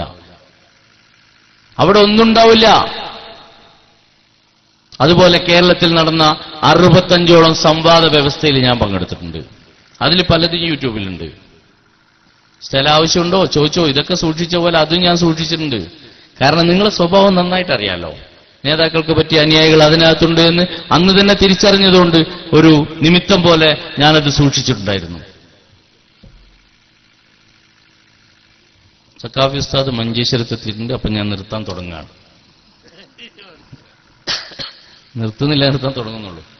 അപ്പൊ ഇങ്ങനെ ഇപ്പൊ മറുപടി പറയാൻ നടക്കുന്ന ആള് ഭയങ്കരമായിട്ട് എന്റെ പേരിൽ ഓൺലൈനിലുള്ള സുഹൃത്തുക്കൾ കൂടി കേൾക്കുന്നതുകൊണ്ടാണ് ഞാൻ ഇവിടെ പറയാത്തൊരു മറുപടി അവിടെ പറയുന്നത്. കാരണം അങ്ങനെ ഒരു ചർച്ച ഉണ്ടാവല്ലോ. ഈ സുഹൃത്ത് ഇപ്പൊ പ്രസംഗിച്ച് നടക്കുന്നത് ദർശന ചാനലിനെതിരെ ഒരിക്കൽ ഞാൻ CD ഇറക്കി. അതും കിട്ടും അതിനകത്ത്. ദർശനം നിങ്ങൾക്ക് പിൻവലിക്കാൻ കഴിയില്ലല്ലോ. പിൻവലിച്ചാൽ പിന്നെ എനിക്കെതിരെയുള്ള ആരോപണം പോവില്ലേ? വല്ലാത്തൊരു കുടുക്കിലാണ് ഈ സാധുക്കൾ കുടുങ്ങിയത്. എന്നെ അതിൽ പിൻവലിച്ചാൽ നൗഷാദ് ഹസനി പറയുന്ന പ്രസംഗം ഇല്ലാണ്ടാവും. അതുപോലെ അലവി സക്കാഫിന്റെ പരിപാടി ഇല്ലാതാവും. അലവി സക്കാഫി ഒരു വ്യവസ്ഥ നടത്തി വല്ലപ്പുഴയിൽ, അതിലും ഞാനുണ്ട്. അത് ഒഴിവാക്കി ആകെ കുടുങ്ങി. ഇനി ഏലംകുളം റഷീദ് സക്കാഫിക്ക് വേണ്ടി ഒന്ന് വല്ലപ്പുഴ 2ാമത് നടന്നൊരു വ്യവസ്ഥ ഉണ്ട്. അതും ഒഴിവാക്കിയാൽ അതിൽ ഞാനുണ്ട്, അതും പോകും. അങ്ങനെ നിങ്ങൾ ഏത് മനുഷ്യൻ നിങ്ങളെ കൂട്ടത്തിലെടുത്താലും അതൊക്കെ ഒഴിവാക്കേണ്ടി വരും. പിന്നെ ബോംബെയിൽ പോയി ജാലിയവാലയിൽ നിന്ന് തെളിവ് സ്വീകരിച്ച് നിങ്ങളുടെ മുടി ഒറിജിനലാണെന്ന് പറഞ്ഞിരുന്ന കാലത്തെ പ്രസംഗം മുഴുവൻ പിൻവലിക്കേണ്ടി വരും. ഫൈസിന്റെ നാട്ടിൽ പോയിട്ടൊരു മുഖാമുഖവും ഒരു പരിപാടി, 2 പരിപാടി. അത് രണ്ടും പിൻവലിച്ചാൽ പിന്നെ നിങ്ങൾക്ക് അന്നാട്ടിൽ ജീവിക്കാൻ കഴിയൂല. ഒന്ന് കൂടത്തായിൽ വെച്ചു, ഒന്ന് ഓമശ്ശേരിയിൽ വെച്ചു. ആ 2 പരിപാടി പിൻവലിക്കണം. കോട്ടപ്പുറത്തുനിന്ന് പിൻവലിക്കണം, കാസർഗോഡ് നിന്ന് പിൻവലിക്കണം, മഞ്ചേശ്വരത്തുനിന്ന് പിൻവലിക്കണം. അങ്ങനെ ഓരോന്ന് പിൻവലിക്കാൻ തീരുമാനിച്ചാൽ ഞാനും ജിഷാനും നടത്തിയ മാത്രം പിൻവലിച്ചാൽ മതി. നിങ്ങളെ സംഘടന ഒന്നുമല്ലാതാവും. എന്നിട്ട് പറയാനിപ്പോ ഞാൻ ആരുമല്ല എന്ന് പറയുന്ന ഇയാളോട് ഞാൻ ചോദിക്കട്ടെ, ഇത്തരമൊരു പ്രഭാഷണം നടത്തിയ, ഇത്തരമൊരു പ്രവർത്തനം നടത്തിയ കാലത്ത് ഞാൻ ദർശന ചാനലിനെതിരെ ഒരു CD ഇറക്കിയിരുന്നു. സത്യമാണ്. ചാനൽ സംപ്രേഷണം ആരംഭിക്കും മുമ്പാണ് അത് ചെയ്തത്. കേട്ടോളൂ നിങ്ങൾ കൃത്യമായിട്ട്. ഞാൻ ചെയ്തിട്ടുണ്ട്. ഞാൻ ഇല്ല എന്നും പറയുന്ന ആളല്ല. ഞാൻ കാന്തപുരം വിഭാഗത്തിലല്ലല്ലോ ഇപ്പോൾ ഉള്ളത്. അതുകൊണ്ട് സത്യം മാത്രമേ എനിക്ക് പറയാൻ കഴിയുള്ളൂ. അപ്പൊ ഞാൻ അത് ചെയ്ത കാലത്ത്, അത് ചെയ്ത് സംപ്രേഷണം ആരംഭിക്കുന്ന ദിവസം ഞാൻ ഇങ്ങനെ കാത്തിരുന്നു. കാരണം ഞാൻ ഇങ്ങനെയൊക്കെ പറഞ്ഞല്ലേ. അപ്പൊ ഇനി വരാൻ പോകുന്ന കുറച്ചൊക്കെ സംഭവങ്ങളും കൂടി ശേഖരിച്ചു വെച്ച് അതൊരു നന്നായി ഒന്ന് ക്രമീകരിച്ച് ജനങ്ങളെ മുന്നിൽ കൊടുത്താൽ ജനങ്ങൾ കാണുന്നതോടെ എന്തായാലും SK വിഭാഗം അടിയിരുത്താൻ കരുതിയിട്ട് സന്തോഷത്തിൽ അങ്ങനെ ഇരുന്ന് ചാനലിൽ പ്രദർശനം ആരംഭിച്ചു. ഉദ്ഘാടന പരിപാടി ആരംഭിച്ച് ഒരു 3/4 മണിക്കൂർ കഴിയുമ്പോൾ അതാ വരുന്നു ഒരു സുന്ദരനായ പ്രായത്തെ വെല്ലുന്ന ചെറുപ്പക്കാരന്റെ മനസ്സുള്ള ഒരു വൃദ്ധൻ, കാന്തപുരം AP അബൂബക്കർ മുസ്ലിയാർ. ഞാൻ വെറുതെ പറഞ്ഞാൽ ഇതാ മനസ്സിനാണ് പ്രാധാന്യം, വയസ്സിനെല്ലാം ഇതിനകത്ത് തന്നെ ഉണ്ട്. കാന്തപുരം പറഞ്ഞായിട്ട് എന്തെങ്കിലും പറയുമ്പോൾ ഞാൻ തെളിവില്ലാതെ ഒന്നും പറയില്ല. ഇതിനകത്ത് പറയുന്നുണ്ട്. അതും മാതൃഭൂമി വല്ലാത്തൊരു മുതലാണ്, എല്ലാം അതിനകത്തുണ്ട്. രാഷ്ട്രീയ അതിൽ പറയുന്നുണ്ട്, മൂപ്പരെങ്ങനെയാ തട്ടിപ്പ് നടത്താറ് രാഷ്ട്രീയത്തിൽ എന്നുള്ളത്. അങ്ങനെ കാന്തപുരം വരികയാണ്. കാന്തപുരം വന്നിട്ട് പിന്നെ മൂപ്പര് ഈ ചാനൽ നല്ലതാണ്, എല്ലാവർക്കും ആശംസകൾ നേരുന്നു എന്നൊക്കെ പറഞ്ഞ് മൂപ്പര് ദർശന ചാനലിന് ആശംസ. ഞാനിങ്ങനെ കയ്യും കെട്ടി അവിടെ നിന്നു. ഒരു ബിംബം പോലെയായിപ്പോയി ആ സമയത്ത്. കാരണം എന്താ, ഇത്രയൊക്കെ പ്രചോദനം തന്ന് നമ്മളെ കൊണ്ട് ഇതൊക്കെ പറയിച്ച് കുണ്ടൂര് വെച്ച് കാന്തപുരം പ്രസംഗിച്ചതാ, ഞങ്ങൾ 40 കോടിയുടെ പള്ളി ഉണ്ടാക്കുമ്പോ 110 കോടിയുടെ ചാനൽ ഉണ്ടാക്കിയില്ലേ നിങ്ങളൊന്ന് ചോദിച്ച ആളാണ്. ചാനൽ വരുന്നതിന് മുമ്പുള്ള മൂപ്പര് ചോദ്യമാണ്. ചാനലുകാർ മൂപ്പരോട് പോയി പറഞ്ഞു നിങ്ങളെ പരിപാടിയൊക്കെ ഇടയ്ക്കിടെ കൊടുക്കൂ. അപ്പൊ മൂപ്പർക്ക് അത്രേ വേണ്ടു, വീഡിയോക്കും ക്യാമറക്കും മുന്നിൽ നിൽക്കാൻ കഴിയണം, കിട്ടണം പണം, ഇത്ര മാത്രമേ പ്രശ്നമുള്ളൂ. ഇതല്ലാത്ത മറ്റൊന്നുമില്ല. അങ്ങനെ കാന്തപുരം വന്ന ആശംസ നേർന്നപ്പോ ഞാൻ കരുതി ഷെയ്ഖ് ഉണ്ടായ പിന്നെ ഇനി മുരീദ് ആവശ്യമില്ലല്ലോ. ഞാൻ അങ്ങോട്ട് പിന്തിരിഞ്ഞു. പിന്നെ അതാ വരുന്നു തൊട്ടു പിന്നാലെ ഖലീൽ തങ്ങളാണ്. മൂപ്പര് അന്നല്ല മറ്റൊരു ദിവസം അതിലൊരു പരിപാടിയിൽ പങ്കെടുത്തു പൂർണ്ണമായി.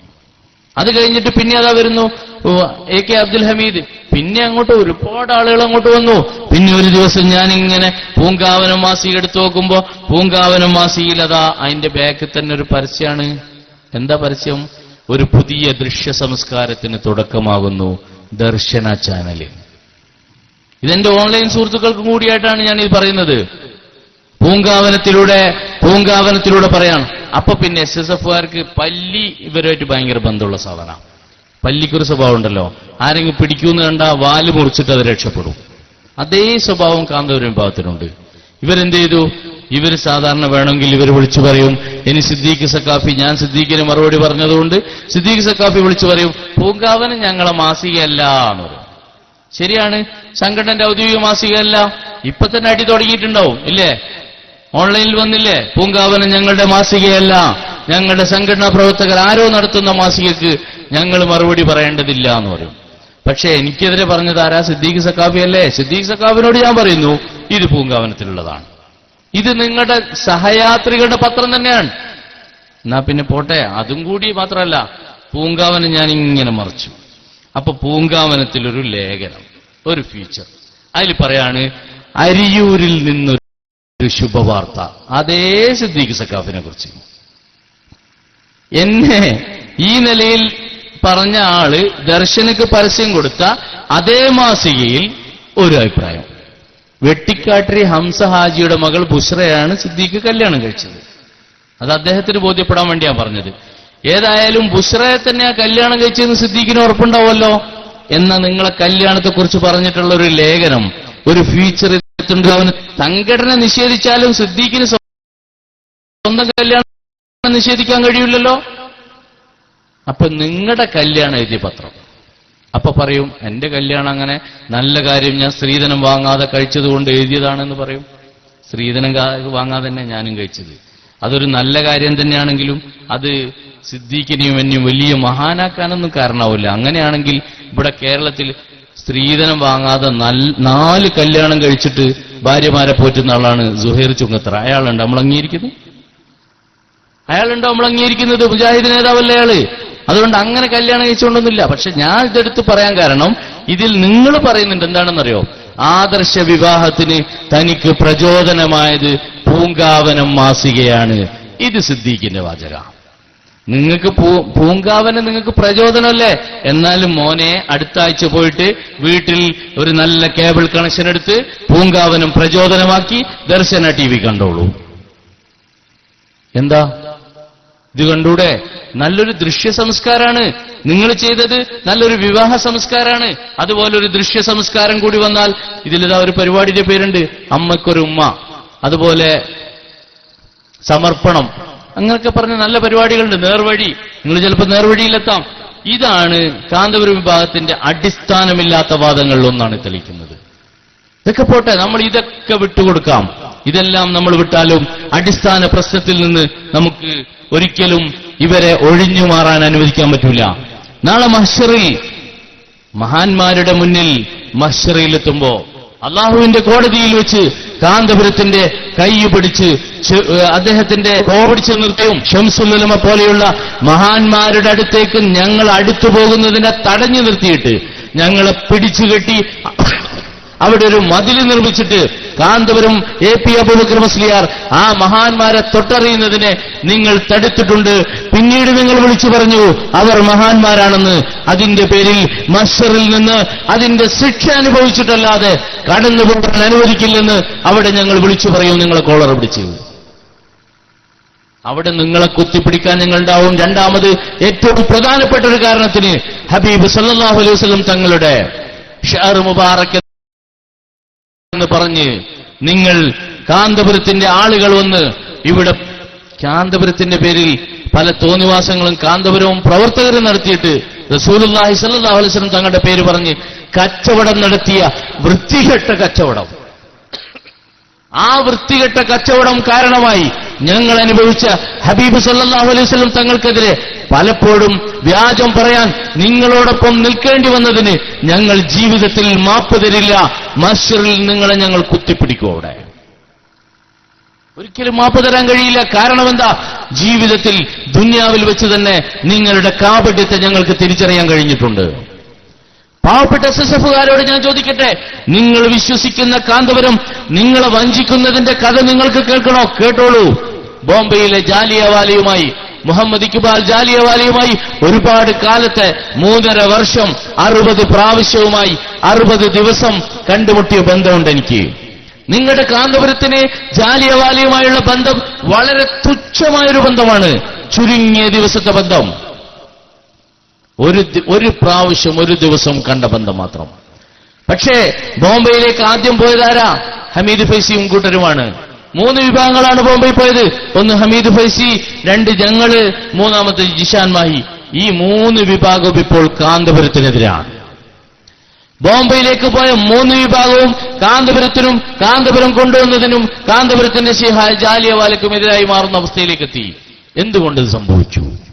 കാന്തപുരം AP അബൂബക്കർ മുസ്ലിയാർ ഒരു കാലഘട്ടത്തിൽ കേരള മുസ്ലിങ്ങളോട് പറഞ്ഞത്, മാർഹറാസ് ഷെരീഫിലൂടെ, മഹാന്മാരായ ഖുത്ബുദ്ദീൻ ഫിർദൗസിയിലൂടെ, ബറക്കാത്തി സയ്യിദന്മാരിലൂടെ എനിക്കൊരു ഷഅർ മുബാറക് കിട്ടിയെന്നാ പറഞ്ഞത്. ഞാൻ അന്വേഷിച്ചു, മാർഹറ ഷെരീഫുമായി ജാലിയവാലക്കുള്ള ബന്ധം ഇല്ല, ഒരു ബന്ധവുമില്ല. ഞാൻ അന്വേഷിച്ചു ഖുത്ബുദ്ദീൻ ഫിർദൗസിയുമായി ജാലിയവാലക്കുള്ള ബന്ധം, അതും കണ്ടെത്താൻ കഴിഞ്ഞില്ല. പിന്നെ അന്വേഷിക്കാനുണ്ടായിരുന്നത് ഖുത്ബുദ്ദീൻ ഫിർദൗസിയും മാർഹറ ഷെരീഫും ഒക്കെ വിട്ടാൽ ഇദ്ദേഹം സയ്യിദാണോ എന്നാണ് അന്വേഷിക്കാനുണ്ടായിരുന്നത്. അദ്ദേഹം സയ്യിദുമല്ല. പിന്നെ ഇദ്ദേഹത്തിന് ഇത് കൊണ്ടുകൊടുത്ത ബറക്കാത്തി, ആരിഫ് ബറക്കാത്തി എന്ന വ്യക്തിയിലേക്ക് ചേർത്ത് പറഞ്ഞുകൊണ്ടാണ് കാന്തപുരം ബറക്കാത്തി സയ്യിദുമാരെന്ന് പറഞ്ഞത്.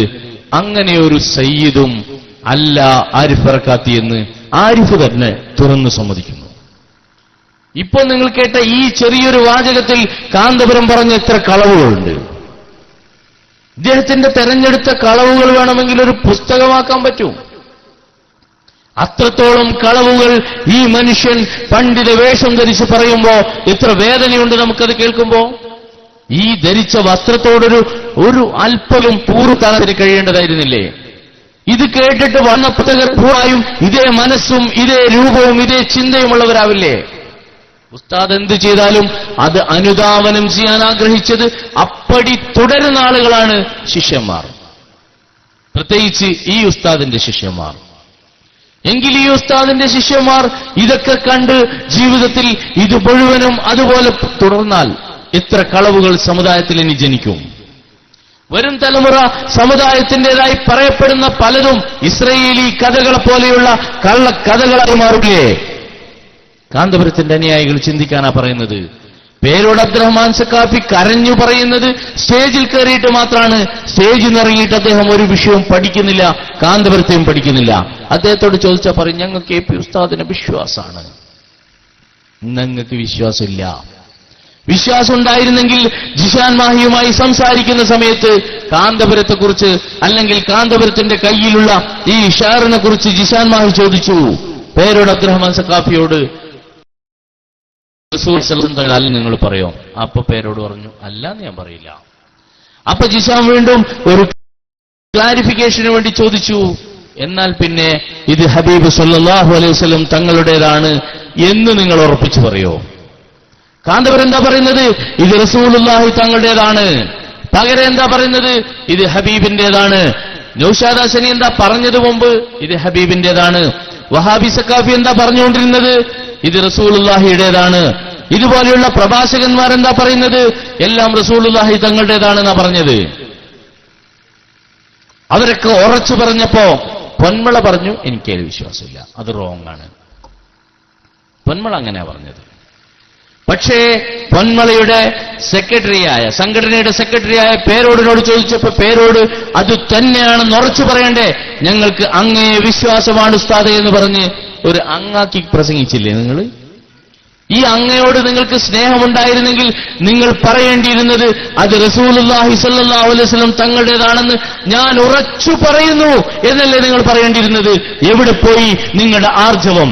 എവിടെ പോയി സത്യത്തോടുള്ള അദമ്യമായ അനുരാഗം കൊണ്ടാണ് ഞാൻ കാന്തപുരം ഉസ്താദിന്റെ കൂടെ നിൽക്കുന്നു എന്ന് പറയുന്ന പേരോട് അബ്ദുറഹ്മാൻ സഖാഫിയുടെ പ്രഭാഷണ ചാരുതയും സത്യത്തോടുള്ള കടപ്പാടും എവിടെ പോയി? അങ്ങനെ ഞാൻ ഈ മനുഷ്യന്റെ അടുത്ത് പോവുകയും ബോംബെയിലെ ജാലിയവാലയിൽ നിന്ന് ജാലിയവാലയുടെ അടുത്ത് പലപ്പോഴും പോവുകയും ചെയ്തതിന്റെ അടിസ്ഥാനത്തിൽ ജാലിയവാലയുടെ അടുത്ത് നിന്ന് ഞാൻ ചോദിച്ചു, ഇരുന്നോളൂ ഉസ്താദ് വരുമ്പോ എഴുന്നേക്കാം. ജാലിയവാലയോട് ചോദിച്ചു, നിങ്ങൾ കാന്തപുരത്തിന് സനത് കൊടുത്തിട്ടുണ്ടോ എന്ന് ചോദിച്ചപ്പോ ജാലിയവാല എന്നോട് പറഞ്ഞു, ഞാൻ സനത് കൊടുത്തിട്ടില്ല. ഈ മഞ്ചേശ്വരത്ത് വന്നും ഞങ്ങൾ വായിച്ചിട്ടുണ്ട് സനത് പണ്ട്. ഞാനാകെ ഞെട്ടിപ്പോയി. കാരണം എന്താ? ഈ സനത് വായിച്ച് ഇതാണ് സനത് എന്ന് പറയുന്ന ഞങ്ങൾക്ക് അല്പം വിറങ്ങലില്ലാതിരിക്കുവോ? ഞങ്ങളല്ലേ വായിച്ചു കൊടുത്ത്? കാന്തപുരം ഒരു സ്ഥലത്തേ വായിച്ചിട്ടുള്ളൂ, കോട്ടക്കൽ. പിന്നെ മുഴുവൻ വായിച്ചത് ഞങ്ങളാണ്. വായിച്ചത്. അങ്ങനെ ഞങ്ങൾ അവിടുന്ന് ഈ സനത്, കാന്തപുരത്തിന്റെ സനത് കൊടുത്തിട്ടില്ല എന്ന് പറഞ്ഞപ്പോ ഞാൻ അദ്ദേഹത്തോട് ചോദിച്ചു, നിങ്ങൾക്ക് എങ്ങനെയാ ഇത് കിട്ടിയത്? അദ്ദേഹം പറഞ്ഞു, എനിക്ക് പാരമ്പര്യമാണ്. വീണ്ടും ഞാൻ ചോദിച്ചു, എങ്ങനെയാ പാരമ്പര്യം എന്ന് പറഞ്ഞാൽ? പിതാവ് വഴിയായിട്ടാണ് കിട്ടിയെന്ന് പറഞ്ഞു. ഉടനെ ഞാൻ സനത് കാണിച്ചു കൊടുത്തു. എന്നിട്ട് ചോദിച്ചു, ഈ നിങ്ങളുടെ പേരിന്റെ താഴെ, ജാലിയവാല എന്ന പേരിന്റെ താഴെ ഒരു പേരുണ്ടല്ലോ, ആ പേരിലുള്ളത് ഗുലാം അബ്ദുൽ ഖാദർ ജീലാനി എന്ന പേരാണ്. റളിയല്ലാഹു അൻഹു ചെല്ലണ്ട, ബോംബെയിലുള്ള ഒരാളാണ്. ഈ വ്യക്തിയുടെ പേര് പറഞ്ഞിട്ട് ഞാൻ ചോദിച്ചു, ഇയാൾ അറിയോ? ജാലിയവാല പറഞ്ഞു, എനിക്കറിയില്ല എന്ന് ജാലിയവാല പറഞ്ഞു. ഇന്നും വിഘടിത കൂട്ടരെ പേടി സ്വപ്നമായി മാറിക്കൊണ്ടിരിക്കുന്ന പ്രസംഗരക്തത്തെ തരംഗത്തിൽ പ്രഭാഷണ മണ്ഡപത്തിലെ കിരീടമണിയാത്ത രാജകുമാരൻ തന്റെ വാക്കുധോരണികളെ കൊണ്ട് ജനലക്ഷങ്ങളെ കയ്യിലടക്കി അമ്മാനമാടിയ വാക്കുല്ലാസത്തിനുടമ ബഹുമാനപ്പെട്ട ഇസ്മായിൽ സഖാഫി തൊട്ടുമുക്കം നമ്മുടെ വേദിയിലേക്ക് കടന്നു വരികയാണ്. ജാലിയവാല പറയുന്നത് എനിക്ക് ഗുലാം അബ്ദുൽ ഖാദർ ജീലാനി അറിയില്ല എന്നാണ്. ഈ ജാലിയവാലയുടെ ഈ പറച്ചിൽ കേട്ടപ്പോ ഞാനായി ഞെട്ടി. അങ്ങനെ ഞാൻ ആരിഫ് ബറക്കാത്തിയുടെ അടുത്ത് പോയി ബറക്കാത്തിയോട് ചോദിച്ചു, ബറക്കാത്തി, നിങ്ങൾക്ക് സനത് തന്നിട്ടില്ല, കാന്തപുരത്തിന് കൊടുത്തിട്ടില്ല എന്നാണ് ജാലിയവാല പറയുന്നത്. പിന്നെ ഇങ്ങനെ കാന്തപുരത്തിന്റെ അടുത്തേക്ക് എത്തി? അപ്പോഴാ മറുപടി വന്നത് കാന്തപുരം AP അബൂബക്കർ മുസ്ലിയാർ. അവിടെയാണ് അദ്ദേഹത്തെ അഖിലേന്ത്യാ ജനറൽ സെക്രട്ടറി എന്ന് വിളിക്കേണ്ടത്, കുതന്ത്രങ്ങളുടെ അഖിലേന്ത്യാ ജനറൽ സെക്രട്ടറി. അല്ലാതെ സമസ്തയുടെ ജനറൽ സെക്രട്ടറി എന്ന് വിളിക്കാൻ പറ്റില്ല. ഞാൻ നേരത്തെ പറഞ്ഞില്ലേ, സമസ്തയുടെ പേരിൽ ഇവിടെ പുലയ മഹാസഭയുണ്ട്. അപ്പൊ അതൊന്നും ബഹുമാനപ്പെട്ട സമസ്ത കേരള ജമിയത്തുൽ ഉലമ ആവില്ല.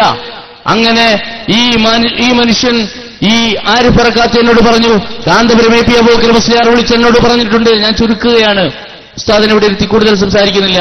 അദ്ദേഹം പറഞ്ഞു, നിങ്ങളുടെ ഈ ജാലിയവാലയിൽ നിന്ന് 2 ലക്ഷം രൂപ തരാമെന്ന് പറയണം, സനത് വാങ്ങിച്ചു തരണം.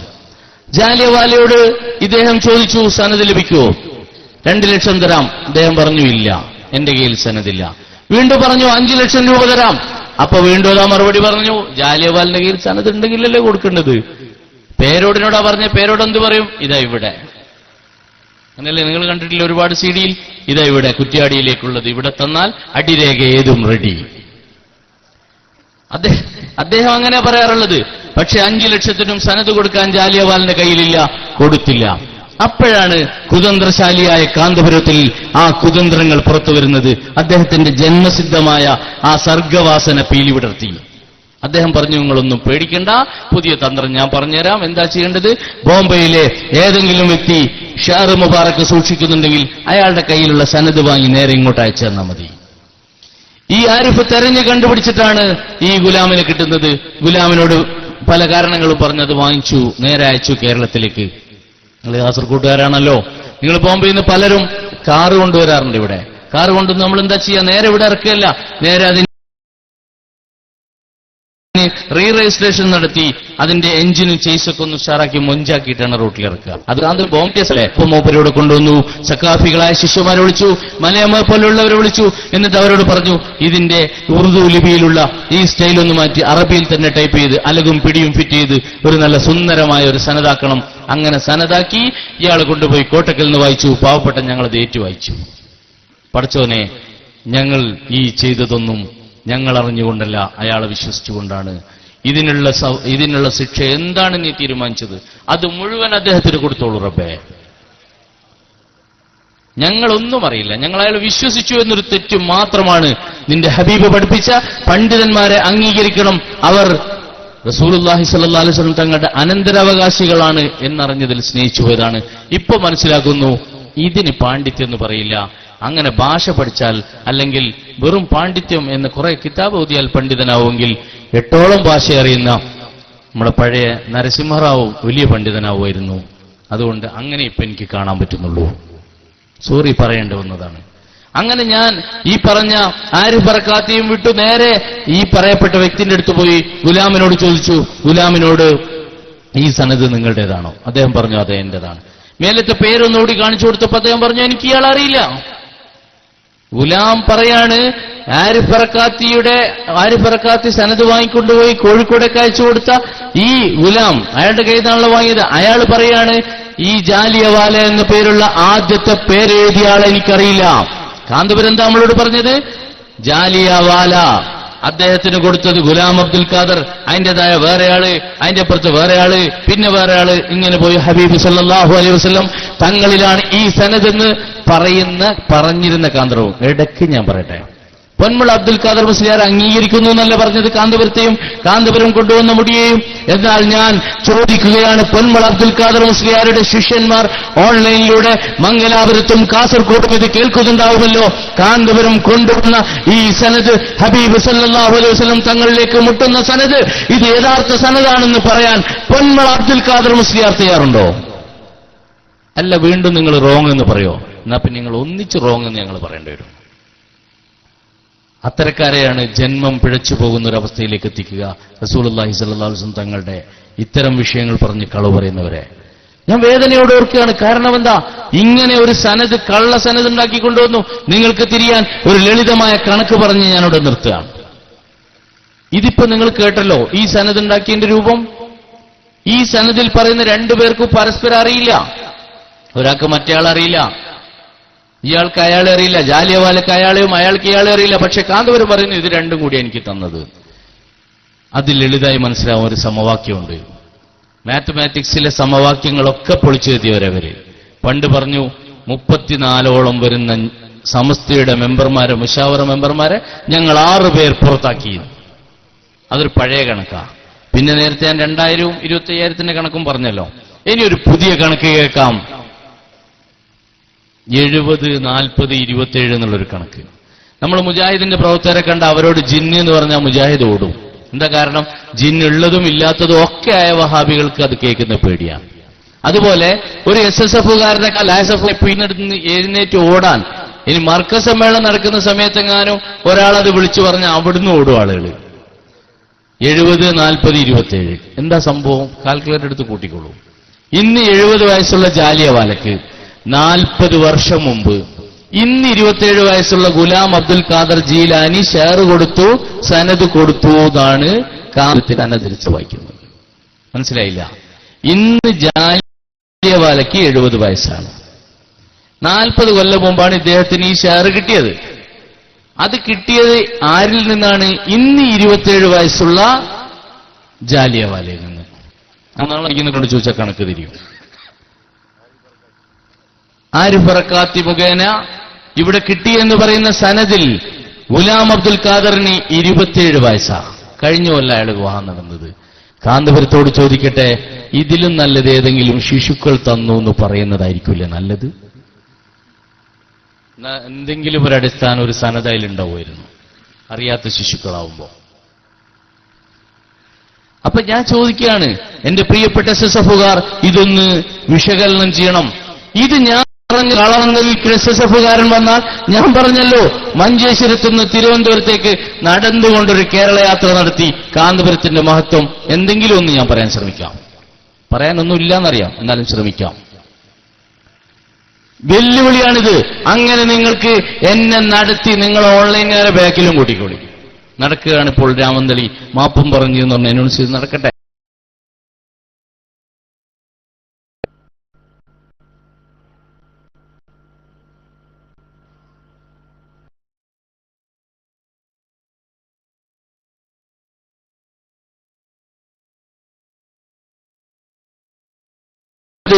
ഒറ്റപ്പെടും മുമ്പ് രക്ഷപ്പെടുക.